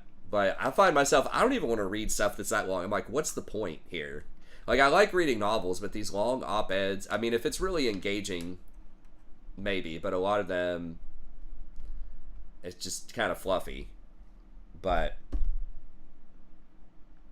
yeah, like, nobody has sustained thought anymore. People think in, like, caveman syllables instead of paragraphs and stuff like that. So, and I mean, it's a skill. It is. It's like, it's not only just reading, but it's thinking. Because it's not exactly a fair 1-to-1, right? But, if you can't, like, read and keep a clear focus, in your mind, then to me, that's definitely at least a yellow flag, if not a red flag, that all of your thinking might be muddled and that you just can't have sustained critical thought in general, whether or not it's reading. Because that's kind of what reading is. Because from what I understand, like, a lot of people can see words and understand, words on a page. They see words, they know it. If it's not, like a huge 4-syllable word or something, I think most people have like a reasonable working vocabulary to understand things. It's just the sustained thought, piecing together, what does it mean, what you just read? Like, you read a bunch of words, but like, what's the big picture here? What is it trying to say? And then definitely that next level of let's read between the lines. What is this? What can we take away from this? What does this mean? What can we learn from this? Is like next level. I'm not a reading expert. I teach English, but I don't teach like, you know, literacy in that sense. But there are like levels to it. So I think most people can do like the very basic, like I can recognize this word. Or I've heard of that word before. I kind of know what it means. But it's once you start getting past sentences and you start getting into that paragraph kind of thinking, and then especially the critical thinking beyond the paragraphs and what the implications are and how that fits in with other stuff that you know or that you maybe should know, that's where people really start struggling. Yeah, I mean, you would think illiteracy would be far lower, especially like in the United States. Like, this feels like something you'd hear about in a third world country. Right? I mean, let me see.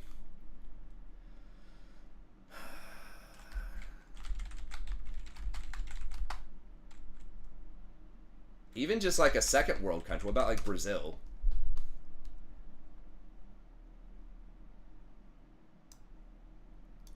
Literacy in Brazil, 95%.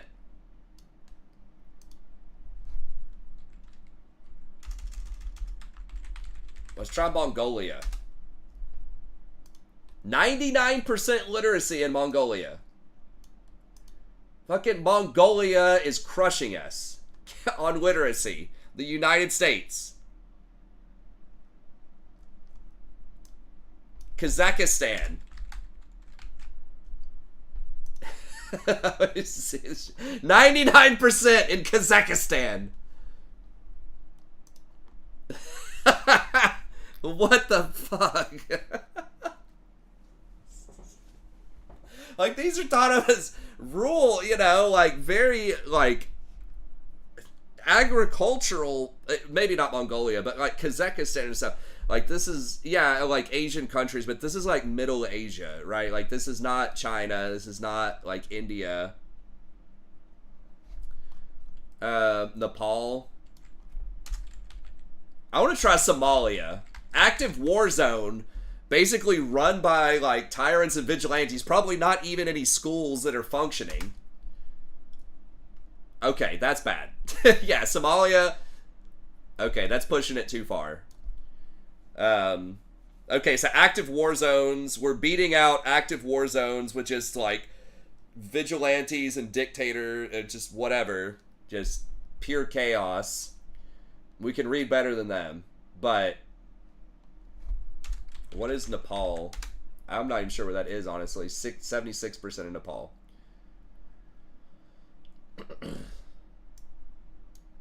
But yeah, like these, you know, definitely third world countries, like very rural agriculture, you know, barely industrialized places, have a higher literacy rate. Kenya's probably got us beat. Kenya, I think, is a pretty... yeah, Kenya's got us beat. A little bit. Ours is 20-something, right? Yep. Kenya wins.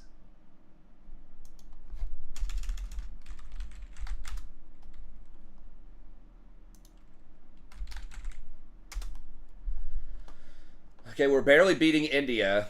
I mean, there's just so many people there that just live in a jungle, you know? Again, like almost no schools outside of like the big cities. The fact that that many people...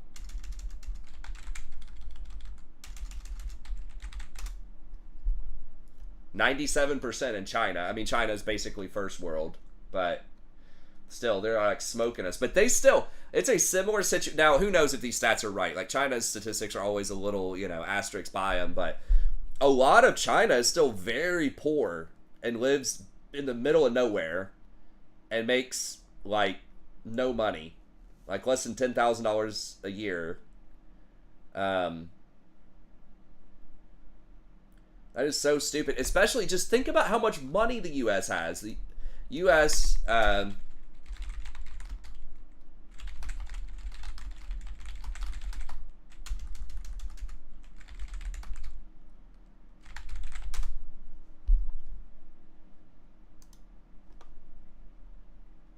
Now, it's like some of these like really small places kind of have America beat.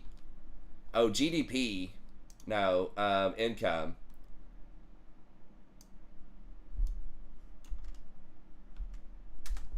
Like, per person or whatever.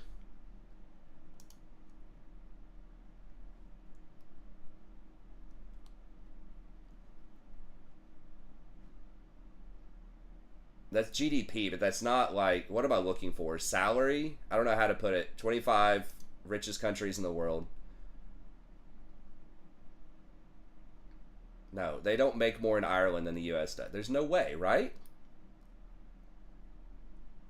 That's GDP per capita, but that's not how much, that's not their take-home pay.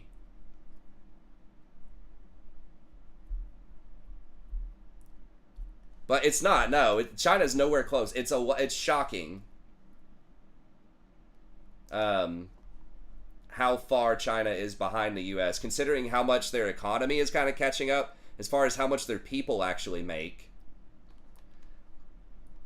Okay, they're calling this disposables. Who knows what the hell that means, but the U.S. is 58. Luxembourg is 48. I thought like Luxembourg and a couple other small places maybe made more. But, okay. So, 58, 48. I guess I could have said, like, average income.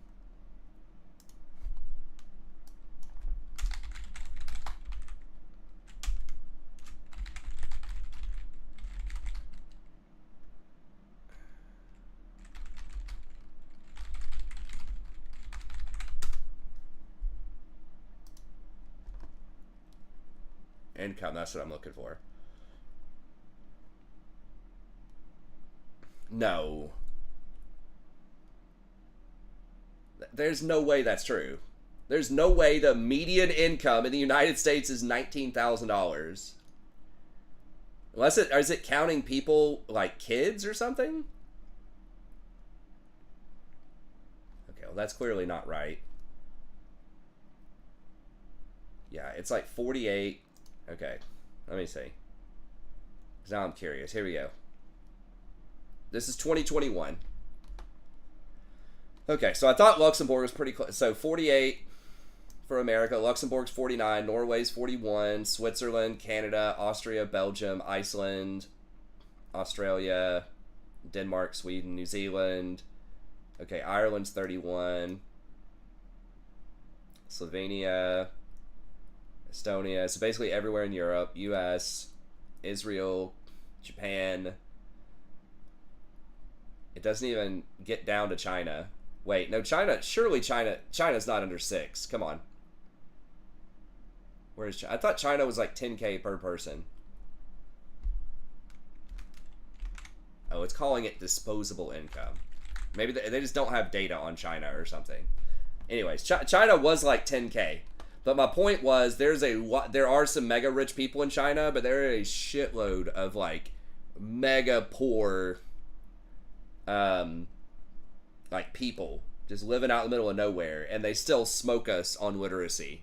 I mean, we're talking like that was 99%. That's people with like villages that probably don't even have schools.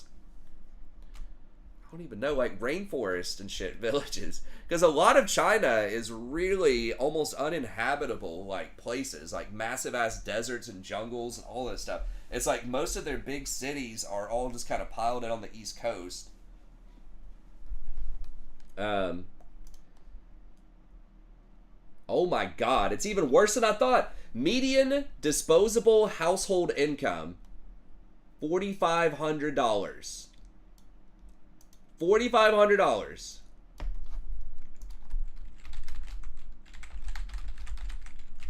That's not even one person. That's household. Now, a lot of women in that situation probably don't work, I'm assuming.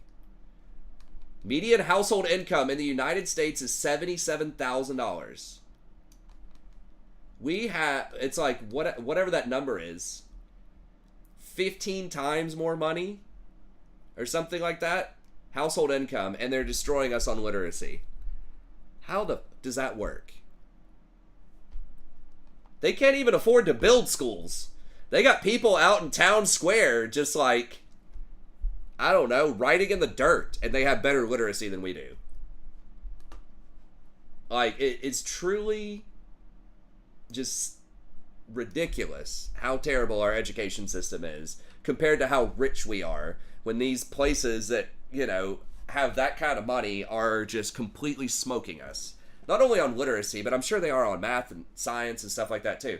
I mean, yeah, we still have for a while there. Now it's probably changing, but yeah, we still had all the great businesses and stuff because we're the brain drain historically, right? Like all of the best and brightest people at these places left these places to come to American universities, and then they did their own startups and, you know, just decided to try to stay here.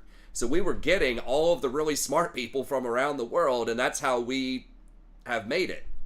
You know, so much of just how strong we've been is we're just a magnet for all the smart people from all these places.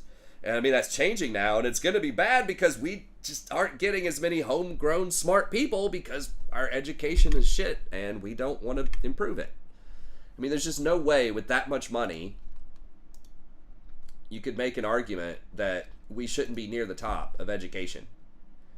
Education, I mean, obviously I'm biased, but it's one of the best investments you can possibly make is to have a smarter populace, I think, because then they're going to, you know, they're going to be productive, they're going to create a lot of stuff, you know, they're going to be good workers, they're going to be probably better citizens, it would probably lower crime rates. I mean, there's so many things that correlate, you know, in life. They're probably going to earn more money, that correlate in life with like education level and money. Like those are two of the biggest things that correlate to like most good things, a lot of good things in society. When you start looking at areas that don't have as good of education and don't have money, it starts going downhill real quick everywhere, basically.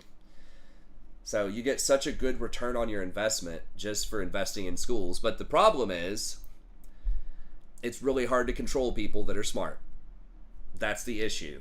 Is, you know, it's hard for like, you have to work harder as an advertiser, you have to work harder as a politician, and all of this stuff to try to, you know, manipulate people that are smart. That's what I think. I mean, maybe that's my tinfoil hat, but I think that's why the politicians and all these people never really give a crap about education, because that's just going to make their job harder. They don't want that. They just want control, not necessarily improving the lives of a lot of people. I mean, maybe they're just too dumb to realize it. That's possible. Maybe it's not that nefarious. You know, if they're a product of that system, maybe they don't know the value of education because they've never had it.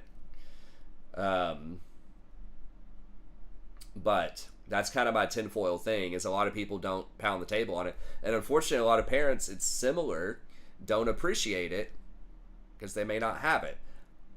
Parents that have it, though, that have the education or have the money, they understand the power of that, so they're going to send their kids to these like private schools or buy all these private tutors and things like that. But everybody else, unfortunately, a lot of lower income, you know, lower education communities, I think a lot of them still understand that education is good, but I don't know. I mean, it's complicated, but I think the first way to start it is put more money in the schools. Just like make sure they're not falling apart. Try to actually hire teachers that will, you know, do a good job and stick around. I don't know. I've heard in like most other countries, people have quite a bit of respect for teachers because they understand the power of education. But it's like in America, like nobody really respects teachers. But up till now, HK education is described as shit. Yeah, I mean, that might be very similar. I mean, let me look up.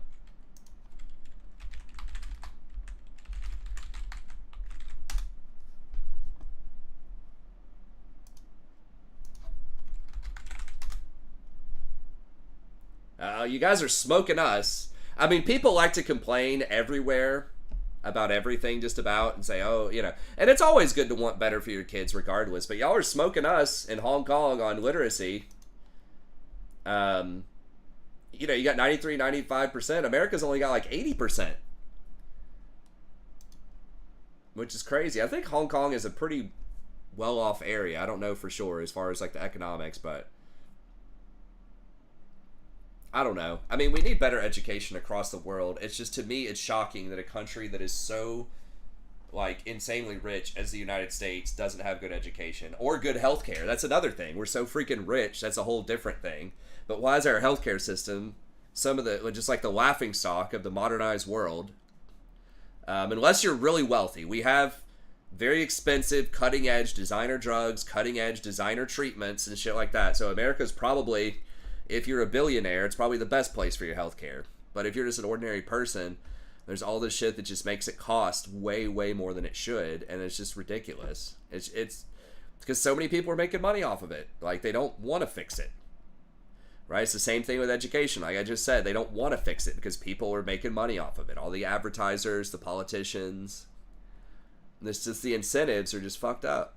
Because it's like, if it's obvious, if you have the power to do something, if it's easily fixed and you choose not to fix it, right? Like, there's got to be a reason for that.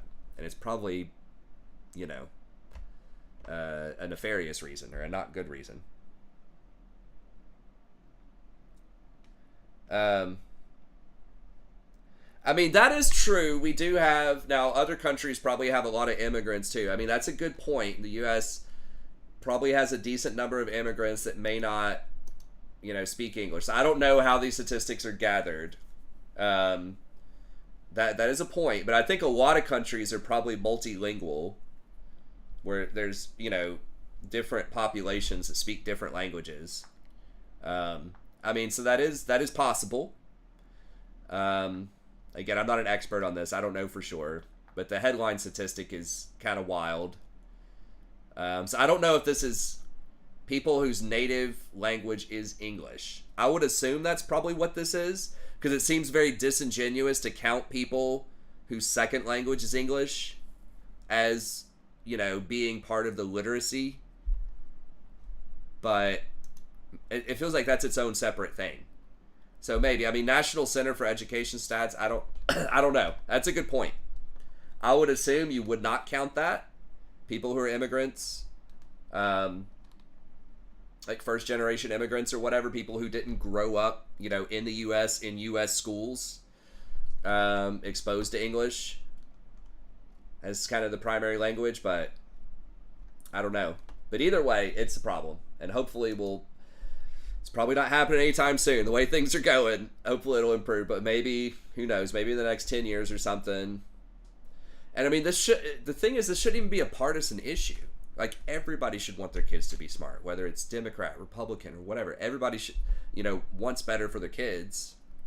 And it's like, this isn't even, yeah, it's not like people are reading, you know, crazy novels that are going to give them these ideas, right? It's just like, even being able to just read news articles, read the Bible, right? Read whatever you're trying to get them to read. It doesn't have to be liberal mumbo jumbo or whatever, right?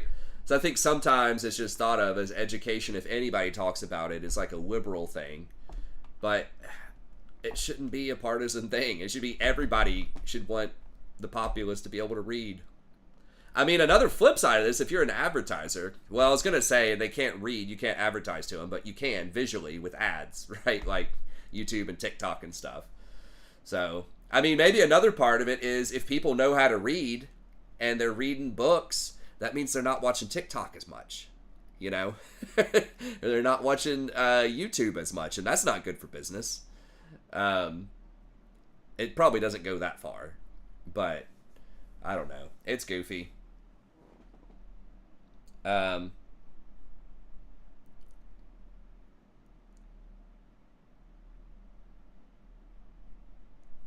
Okay, 78% of people only speak English. There's still a ton of people that speak English natively that are not literate. Yeah. $15 a day? Oh, that's what people make? Like their income? in Hong Kong. Yeah, it's crazy. I don't know. Up to the parents really paying the well, the thing is, parents are so busy. Yes, they should be doing stuff, but I think institutionally we need to, because you can't really control what happens at homes, right? But you can control what happens in the schools if you're a government. So I think they need to be funding the schools more. I mean, you don't need teachers rolling around in like Ferraris and shit, right? Like, it doesn't have to be crazy. Just like a reasonable, livable wage where people are, commensurate with having 6 years of education, which is what's required in most places, a master's. So again, doesn't have to be like doctor money, but just something like in the South, maybe 60, 65,000 a year for like a mid-career teacher. I don't think that would be that insane. And just the support, right? Just make sure the school's working.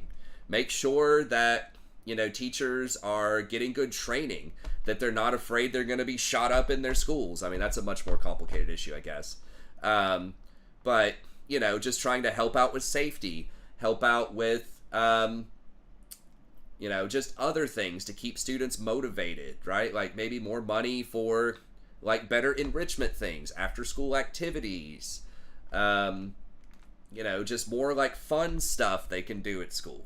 Some of it's how things are taught though too. So just make it feel less like a prison and more engaging and fun. That's not just throwing money. Like, you're going to have to rethink it a little bit. Like less standardized tests, more projects, like hands-on stuff. Just explaining to students why this is going to be relevant or how this is helpful in different career fields.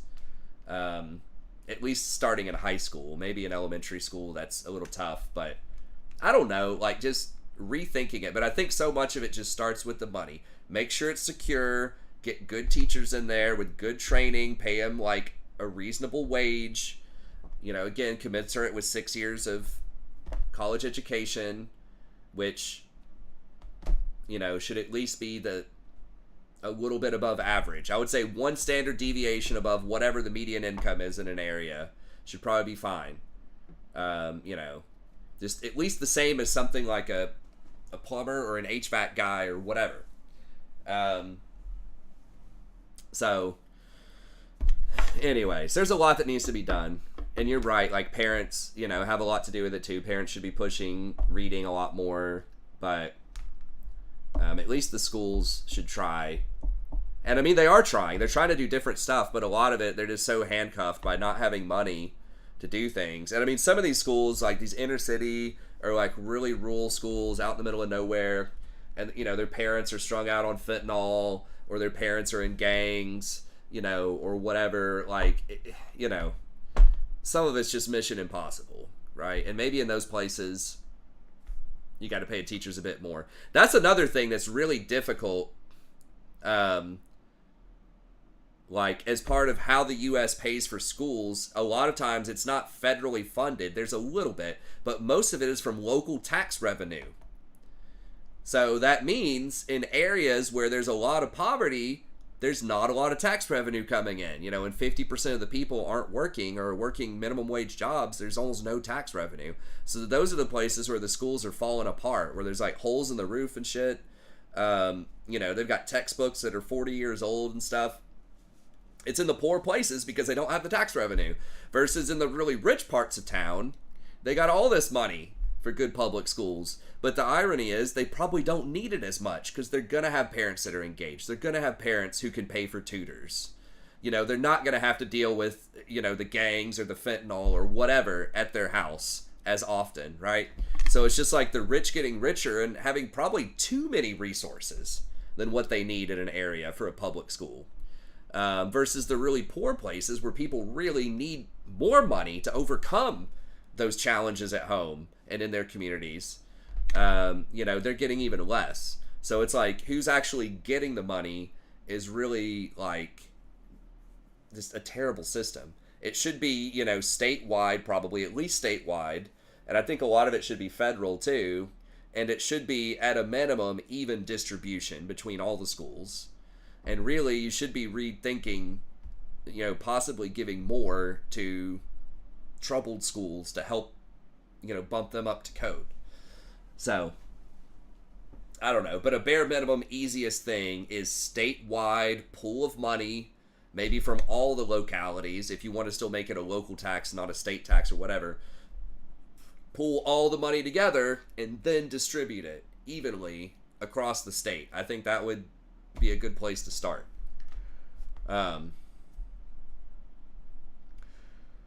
Half the people can't read over 6th grade level. It's the culmination of many issues. Yeah, but I mean, the issue is there's way more of the first kind of school I described, unfortunately. The shitty schools in a rural place that has a lot of problems than there are, like, wealthy, school districts.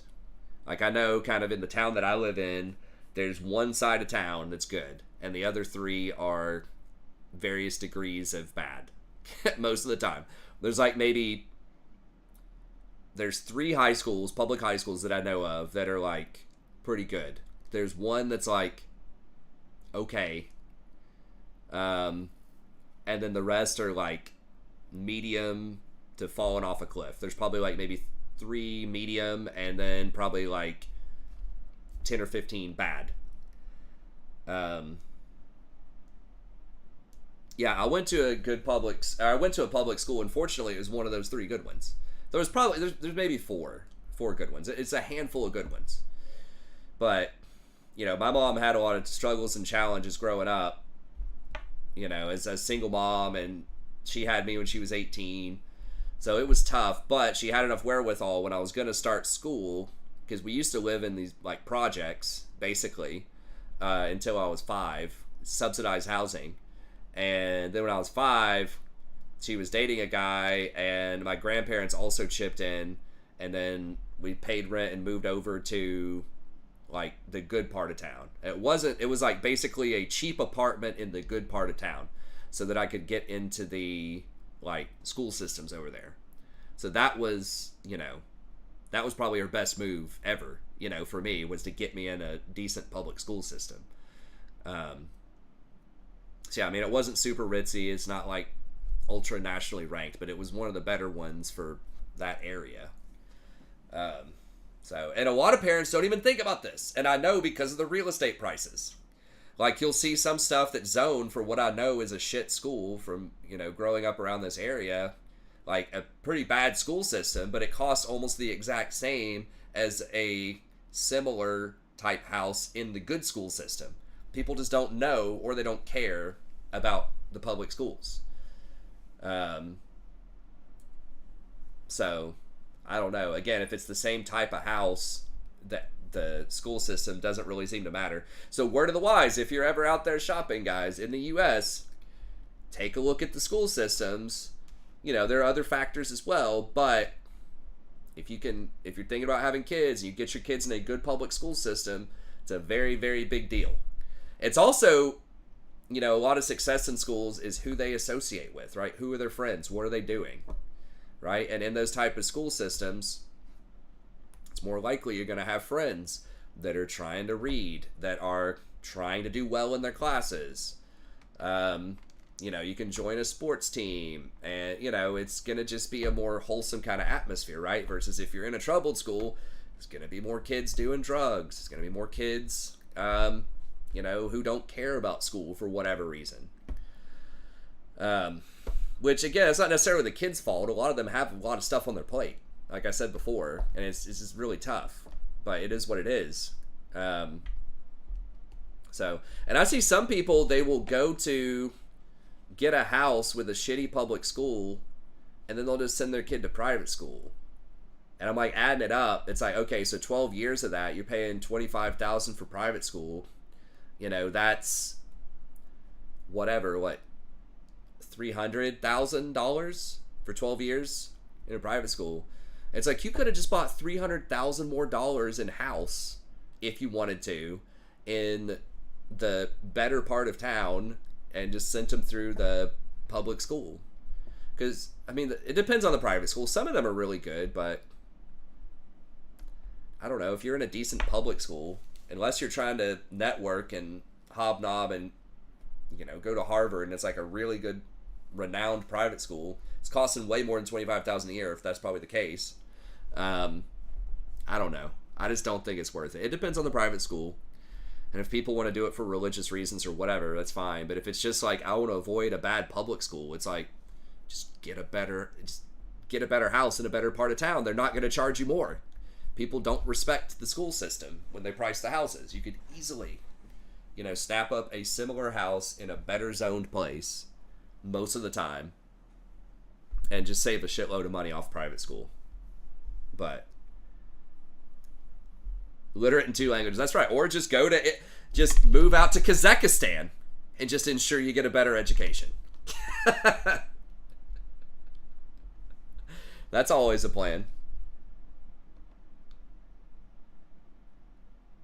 Welfare country if you have kids, that's right. I mean, a lot of people are probably trying to flee America. I mean, the thing is, I still think America, I haven't lived anywhere else, but I still love America. I still think America's great. I think there's a lot of problems right now, and it might sound like I'm a hater, but, I think America's great. I love America. I love so many things about it.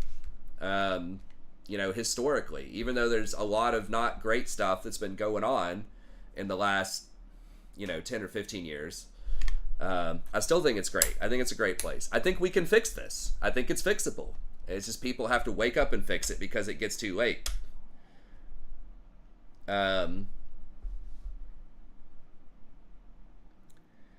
They give you the cost of the public school for your child.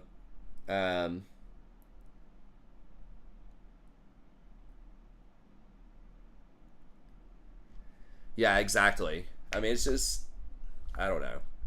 Again, I'm not like a massive fan of private schools. It depends. Again, if you need the networking, all that, I think there is value to be said in public schools of just having more diversity of thought and stuff like that. I mean, that's a problem in, private schools, is that a lot of people, it's similar background, similar politics, similar culture, not always, but it's very homogenous.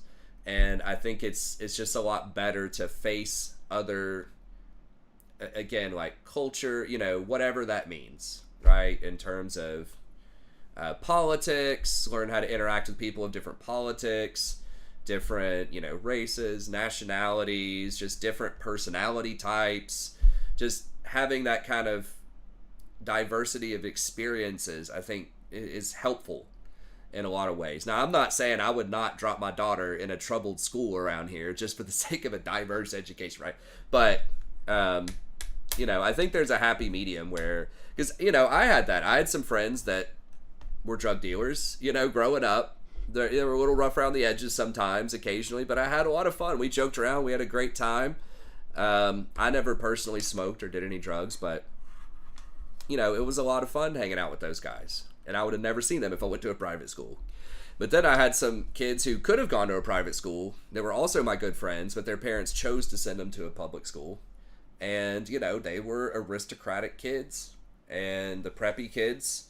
And I was friends with some of them too. And, it was a different kind of, we were doing different things and it was sort of a different vibe, but it was also fun, in many different ways. So I really liked having that, just different diversity of friends and experiences and different stuff we could joke about and different things to laugh about and different things we went to go do.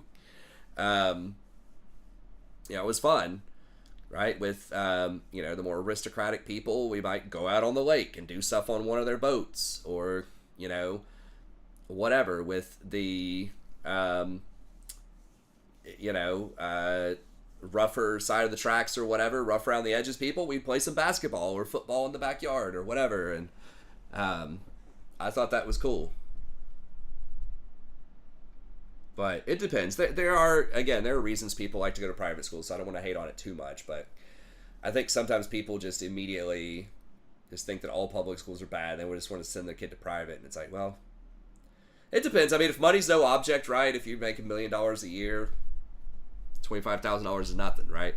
But there are a lot of people that don't really make that much money that still send their kid to private. Sometimes you want a very specific place, like a downtown in a big city, and there's just no way around it. The public schools suck. You have to send your kid to private. But, outside of those circumstances, I think there are a lot of cases where people could send their kid to a decent public school and save a ton of money, but they don't, for whatever reason. Um, yeah, exactly. And it just depends on what people mean by diverse, right? So, um, but yeah, I mean, you just kind of want the best thing. I mean, that's pretty much what I did where we moved. I was like, okay, it's got to be one of those top 3 high schools for sure. And I said, avoid this middle school. The one that I went to, somehow it's like gerrymandered with the lines. It's a troubled middle school. There were a lot of fights, a lot of problems. Elementary school was good. The high school was good. The middle school, bad. Maybe not as bad as the worst schools, around town, but certainly for my side of town, it was an outlier that was bad. So I was just like, not that middle school. And I forgot, we were talking with someone the other day, and they said they had a kid that went there, they heard about somebody that went there, and they said it was still just really bad. Because my wife was like, honey, that was like a million years ago. I'm sure it's not going to be that bad. I'm like, well, unfortunately, a lot of times the culture at a lot of these places, it doesn't change. Why would it change? They're not getting any more money. The demographics are probably going to be similar. I mean, I guess if they gentrified the hell out of it, maybe it would change. But I don't know. It was still bad. So that was the one thing I told her. So, this house and the house before this in town that we had, both of them were zoned for, good school districts. That's like, top, near the top of my priority list. It's like, okay, is the house itself like pretty good at a reasonable price? But then just barely down from that, how's the school district? Right? If it came down to there's an like absolutely insanely amazing house at a crazy price and the school district was mid, it'd be tough, maybe. But again, that doesn't usually happen that way.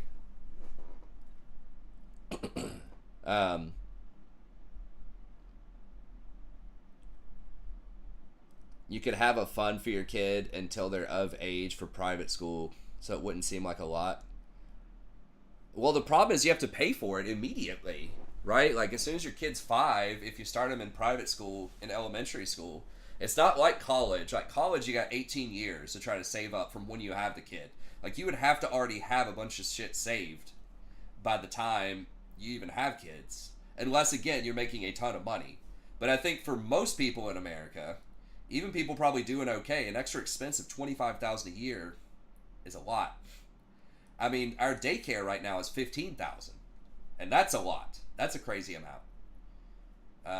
The state school, like just for comparison, in our state, the college in-state tuition for college is like $14,000, and there's a guaranteed scholarship for everybody that gets into the school pretty much that I think is for like $4,000. It might even be more than that. So it's really like $9,000 a year.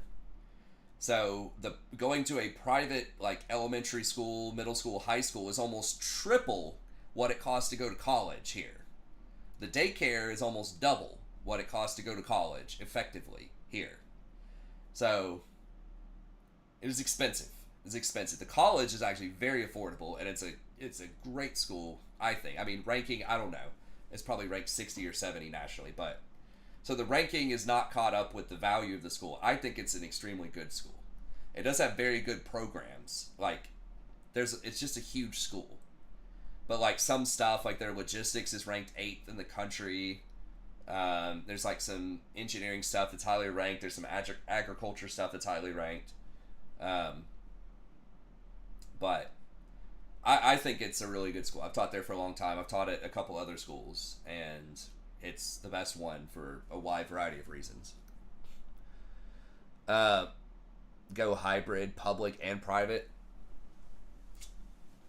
I don't know. It depends. I think that building up, again, like a good friend network is huge for kids. So I would try to keep them in the same, like, with the same people throughout, probably. I mean, sometimes people have to move and stuff like that, and they kind of lose all their friends or have to start over. You know, military family, or they just move for a job or whatever. I think that's really hard on kids. I mean, it's going to kind of be tricky on one of my daughters if the zoning stays the same, because only a small portion of her middle school is going to be zoned to go to this high school she's going to, which is a good high school, but most of the people that are going to be fed into that high school are going to come from a different middle school. So she's probably only going to have, you know, maybe 20% of the people from her middle school going to the high school she's going to. So, you know, she's probably it's going to make it difficult on some friends. But, have a job making $80K for her to justify working instead of staying home with the kids. Oh, yeah, because of daycare. Yeah, if you have 5 kids, I mean, around here, that's pretty close. It's $75K. But that's money that you pay, right? So that's after taxes and Social Security and all that crap. So really, you're probably having to make $100K, right? Because even just Social Security, Medicare, that's 15% right there. So even if you have a super low tax rate of 10%, and you're not going to have that if you're making $100K, unless you have an insane amount of deductions, yeah, you know, just to cover that around here, if it's $15,000 a kid, you have to make it 100 plus. So yeah, I mean, I think really, I think 3 kids plus for most people, unless you're a highly professionalized like person, probably just makes sense for someone to stay home with the kids. I mean, even 2 sometimes might make sense. You probably got to make, you know, around here 40, 45 to cover 2 kids in daycare. I like daycare instead of staying home because, again, they get that diversity of thought. They get exposed to other authority figures. It's not just you or grandma or whoever's staying home with the kids. But, you know, money's money. Like, it's a luxury to be able to pay for daycare. So, and that's another thing that's crazy is, like, why are there not more daycares? Like, the wait list around here, they charge $15,000 a year.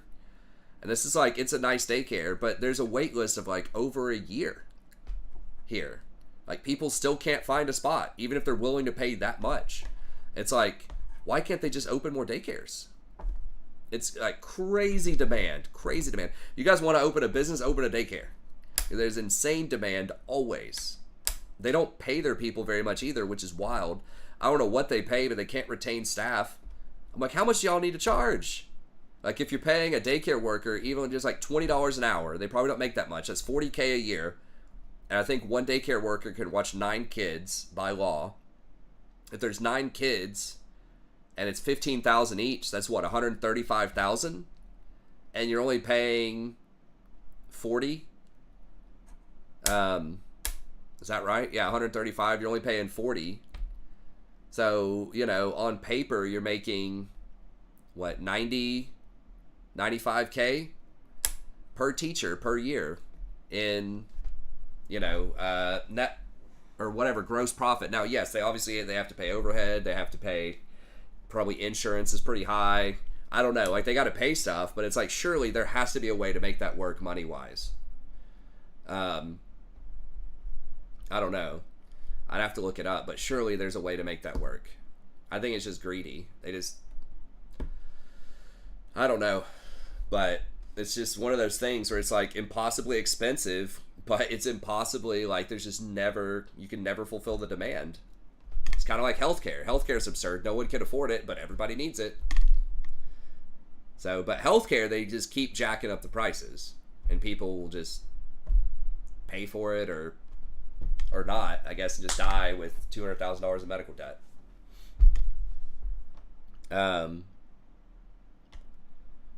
I mean, this is a huge part of why a lot of people move close to somebody's parents, right? Usually the wife's, or the girlfriend, or the woman, whoever. But sometimes the man, you know, if the woman's parents work a lot and they can't do anything, and the guy's parents are a little more chill, it's tough. But yeah, if you have family that can help, it's good. That's a struggle here, is we don't really have that. My wife's parents, you know, live in a different county or like a different city, and you know, my side of the family really can't help that much. So it is tricky, especially if you want to go out anywhere. Like, babysitters are insane.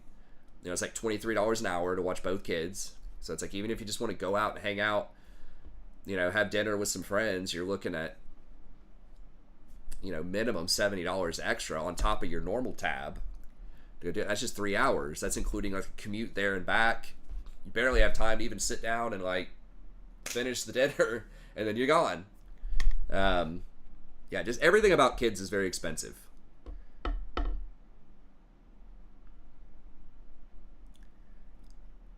Yeah, that's nice. I mean, we keep ours in daycare. The YMCA, like the after school, is pretty reasonable. That's like, I think, maybe $70 a week. I guess that's $280 a month.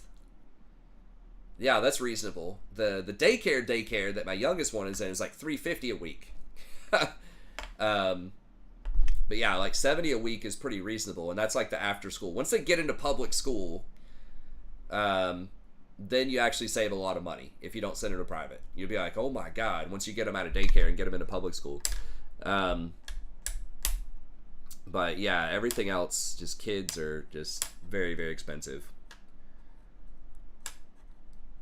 20%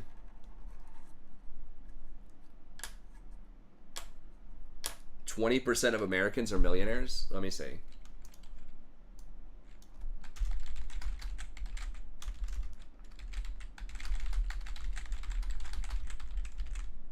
I mean, I wouldn't be super surprised. But, okay, this says it's only 6%. 20% is a lot. There's a lot of poor people. But 6% is still pretty shocking. 6 or 7%. And I mean, who knows where they got these statistics? We don't have time, obviously, to get into how they're figuring this out. But yeah, it's very bifurcated. There's very, very rich people, but there's quite a few poor people. Now, I would say the poor people are not struggling as much, probably most of them, as they are in other, like, non-Western European countries. They're probably worse off than a lot of European country poor people, I would think. I've heard that England is getting kind of bad. I don't know. I've never been to Europe, but anyways, okay, I got to get out of here. I ended up staying up way too late talking with you guys. I'm just having so much fun chatting with y'all, but I do have to actually get up and do some things in the morning. Yeah, I feel that too. I mean, you just get hit with so many taxes on everything. Fortunately, our state doesn't have an income tax, but we have a really high sales tax. But we don't, I was going to say we don't buy that much. My wife has actually started buying quite a bit of stuff from like Amazon. But anyways. Okay, well, it's been great chatting with you guys. A lot of fun. Talking about all these various economic, cultural things. But I got to get out of here. But yeah, I'll be back tomorrow. If you guys want to come by, hang out tomorrow. We'll see. I'll probably be maybe a little bit earlier. Because I do, like I said, I need to try to get up earlier and do stuff. So I'll see whenever Jason can get on. I'll see if he can maybe get on around like 10 or something. But it might end up being later. I just don't know. I don't feel middle. I'm not even sure if there is middle class anymore. I mean, I guess there technically is. There's something in the middle, but it's not the median class anymore. Like whatever the median income is, it doesn't feel like a middle class life for a lot of people, depending on what middle class means. I think historically, middle class probably means you can afford a house. Unless you're in like New York City or LA or something where it's just like, impossible. But I think historically, middle class for most places around the country has meant you can, afford education if you want it, right? I guess that's not even necessarily true. Like plumbers and HVAC people, I think had been considered middle class, like, people working at car plants and stuff for a long time, blue collar things. But yeah, you can afford a house, you can afford kids, if you want those, and I think for a lot of people you can save, right? Like you can build up some kind of savings. I think those are three things, and I think that off the medium income, that's almost impossible. Let me see this.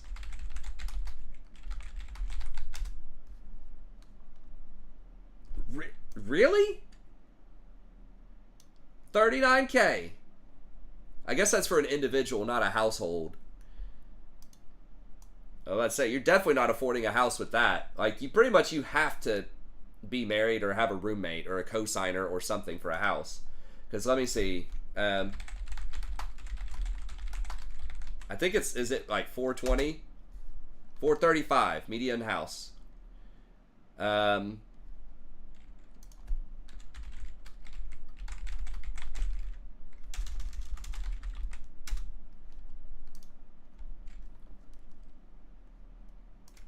Let's see. Down payment. We'll say 20%. Most people are not going to have 80 just to throw that on a house, probably. Just take whatever the baseline. That seems really low.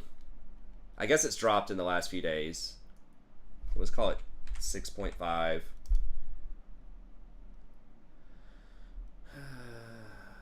Okay, you don't have to pay PMI if you put 20 down. So this is going to make it look lower than it is for a lot of people. Home insurance a month. I don't know what that would be. Or per year. Say 2,000. I think that's way too low. Let me see.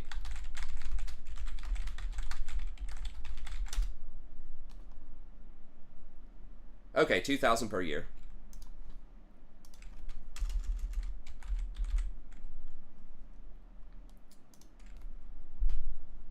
Okay. So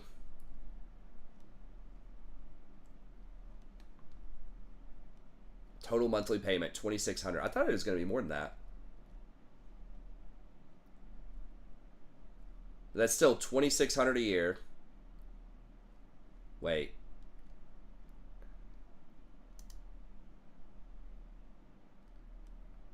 Okay, yeah. And that includes taxes. Wait, does that include taxes? It says total. Home insurance. Okay, so I'm just going to assume that includes everything. So that's 2,600 times 12.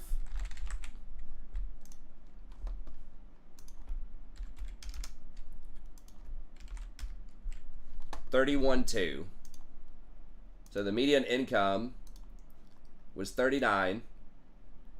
You'd have to have a little over 31 just for house. To own a house, an average house.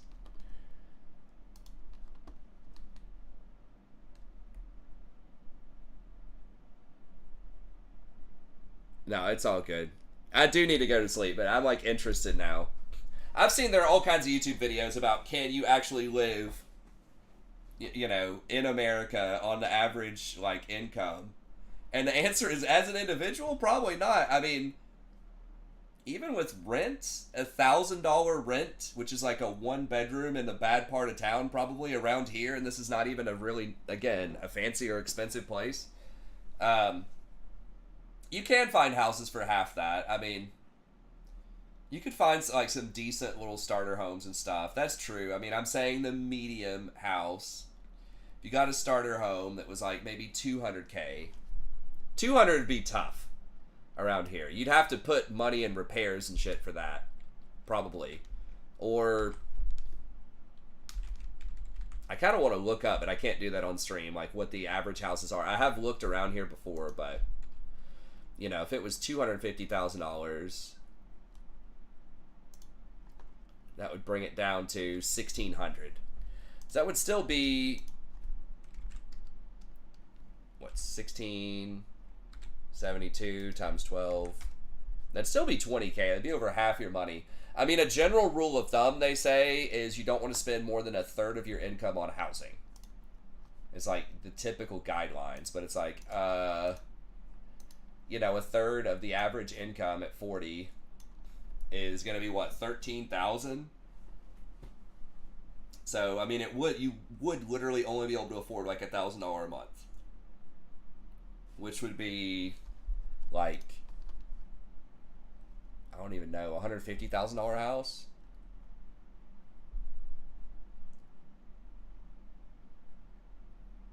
Yeah, it's it's tough. And then yeah, and then it's like food's going up, gas is going up.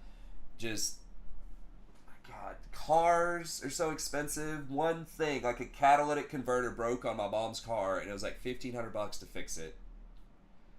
It might have been more than that. It might have been like $2K. It was a lot. We spent like $4,000 last year just to fix her car, and it's only like 12 years old or something. Now she takes terrible care of it, but man, it's like, yeah, you got food,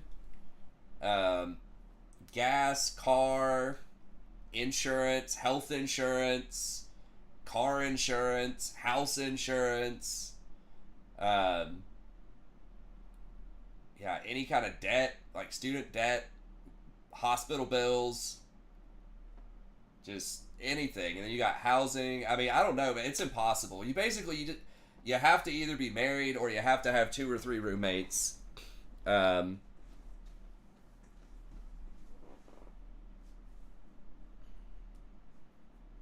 Yeah, that's true. In Hong Kong, you can't have it be a third, probably, or you just, there'd be no houses.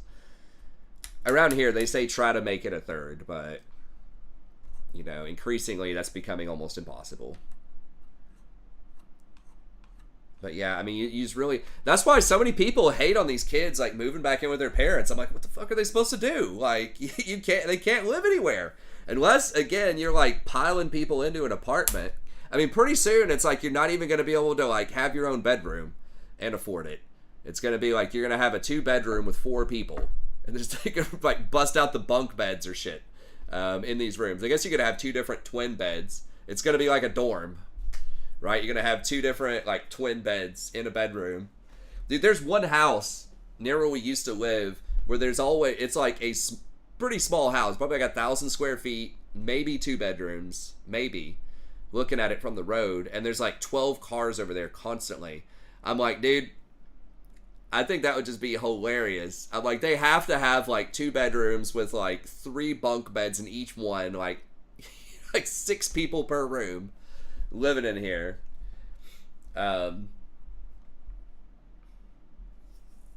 They say just get a job. I mean, getting a job itself is not easy. Like, everywhere, everybody's laying off. I mean, we got that crazy jobs number that was revised down on Friday. You know, and those numbers are so fake anyways. Like, it's way worse than it looks, right? Like, I've heard some people say, you know, if anyone has any kind of employment, right? If they, like, deliver for Uber 5 hours a week, that counts as employed. And so they don't get counted as unemployed. If you're not looking for a job, if you're just unemployed and you're just, you know, homeless or just living with your parents and you haven't been able to find a job or whatever, you know, if you're so far out of the market, if you haven't been employed for so long, you just don't count anymore. So anyone that's just like chronically unemployed is not counted in those numbers. It's just like so much BS. It's like with the inflation numbers, it doesn't count housing. I don't think it counts housing, food, gas, and it may not even count healthcare. It like counts refrigerators and shit on like inflation. Like, it's so stupid. Like, they tell us all these numbers, but you know that's not true. Like, you know there's a lot of people that don't have, you know, jobs, or if they do, they have something that's like either part-time or well below what their capabilities are in terms of their degrees and all this other stuff. What their qualifications are might be a better word. But yeah, it's bad. The employment's bad. Everybody knows the food prices and everything are going up. They're like, oh, there's no inflation. I'm like, dude, people know there is. Why are y'all lying about it? Just go to the grocery store. It's obvious, you know, or like go to a restaurant. It's obvious there's high inflation, and housing, obviously high inflation. Now, housing, I think, has stayed kind of flat for the last year, and we might be at an inflection point. We might get some like deflation. Honestly, if people keep getting laid off and all these tariffs go in and all this other stuff starts going down, like, there might be deflation. We'll see. Which sounds cool for people that don't understand deflation, but it's like, that's like probably way worse. It depends on why there's deflation, but usually it's because nobody has any money to buy anything. I don't know. I mean, I think unemployment should literally be how many people do not have a job. I don't know. You probably can't do anything about the Uber situation. That is technically a job, even if it's gig or whatever. But I don't know. I mean, what are we looking for with an unemployment number? I think we're looking for how many people are like working and contributing in our society. Like, we're wondering how many people are not going to be able to feed themselves or their family or whatever. And I think they should just look at every adult from age 18 to 65, take whatever that number is, and then take how many people are employed, right? So file taxes where they say they made income or whatever, and just take the total number, minus the employed people, and then whatever that flat number is, do that as a percentage of the eligible people, and that's your unemployment rate. That's what I think it should be. Because really, I mean, it's like, the problem is when you get so many unemployed people, you start getting a lot of social unrest and problems. And that's where a lot of like empires fall over time, is from economics, right? And people just get so poor and desperate, crime rates go up, and eventually people start grabbing their pitchforks and their Molotov cocktails and, start overthrowing the government and stuff like that. So you really don't want to shit on poor people too much, right? Like, yes, in capitalism, not everybody's going to get to be Elon Musk level wealth or whatever, right? Which I think everybody's fine with that. But at the same time, you can't just let everyone else, when there's clearly a ton of money going around, you just can't have people starving on the streets, I don't think. At least not a lot of people. Occasionally, there's going to be some unfortunate situations, but you can't have large percentages of people that don't have work. And unfortunately, it's going to get a lot worse with AI. That's going to displace a lot of people. It already kind of is. But there's going to be a ton of people that just cannot get a job, depending on what... Now, fortunately, the AI is going in a different direction than a lot of people suspected, right? It's going to start replacing a lot of entry-level kind of white-collar jobs, data entry things, like some analytic stuff, some computer science stuff. Turns out computers are really good at writing code, like their own code. And it's less likely to replace plumbers and bricklayers and other stuff that requires a lot of fine motor skills and sort of interacting with reality and understanding reality. That AI, that's difficult, right? But like looking at data and interpreting it, that's a lot more reasonable for AI to do. So fortunately, it's not going to replace a ton of blue-collar jobs. If it replaces truckers, that's going to be a big hit, because trucking is a massive industry that employs a ton of people, and truckers can't just immediately go out and like get another job, right? It's like maybe you can put them at McDonald's or Walmart, or doing more sophisticated kinds of driving or specialized driving or something, but those skills are not like transferable into whatever, selling insurance or whatever other jobs there might be out there. It's going to be difficult to retrain them and get them in other places potentially. I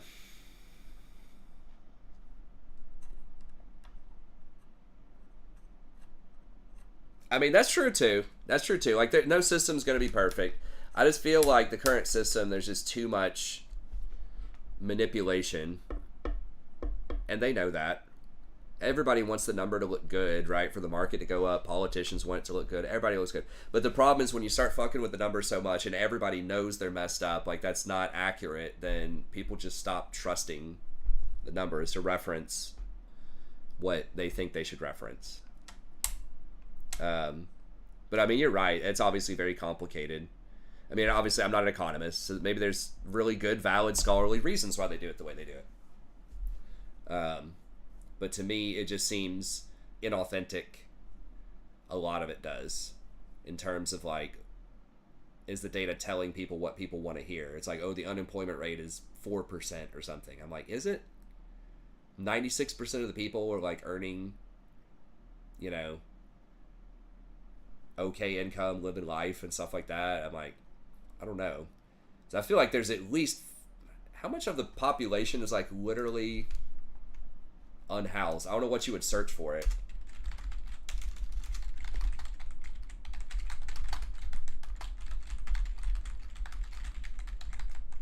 I'll say homeless. Okay, that's actually not as high as I thought. Is that right? There's no freaking way. 582K? I feel like there's that much in California alone. Maybe not. Maybe it's just like overblown. I mean, that's a lot of people as a flat number.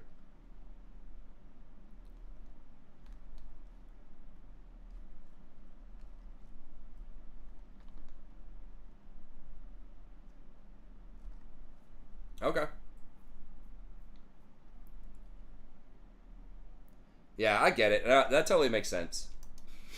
But I don't know. America's great. Got some problems. Hopefully we fix them. But I got to get out of here. I got to go to sleep. I stayed up like, okay guys, bye. It was like an hour ago. But see, there you go, Faded. I stayed in here. We're talking with Faded, chilling with Dave. Talking some interesting. It wasn't League, but it was something, I guess.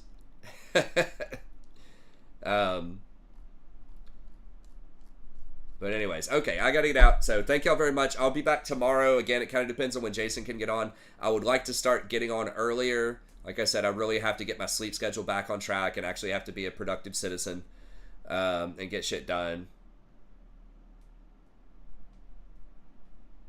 Okay, well that might work out then. If I have to start getting on earlier, maybe you can maybe you'll be able to make more streams.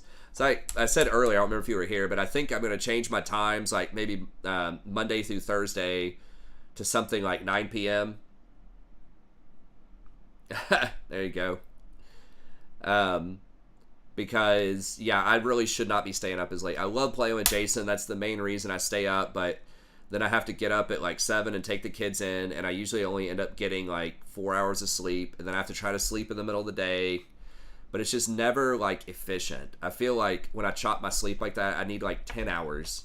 And even then I still feel like a zombie. I don't know. It's not good. It's very unproductive. And I can kind of get away with it in the summer because that's just a perk of being a teacher. You know, I just kind of an open-ended schedule, just kind of work on whatever, whenever. But now that the school system is, you know, starting back and I really need to be more productive, I really should be going to sleep by like 11 and getting up at 7 and then just actually staying up all day and doing shit. like a normal person. But anyways, okay. Well, that's it. Thanks. And I'll be back tomorrow. Have a good one.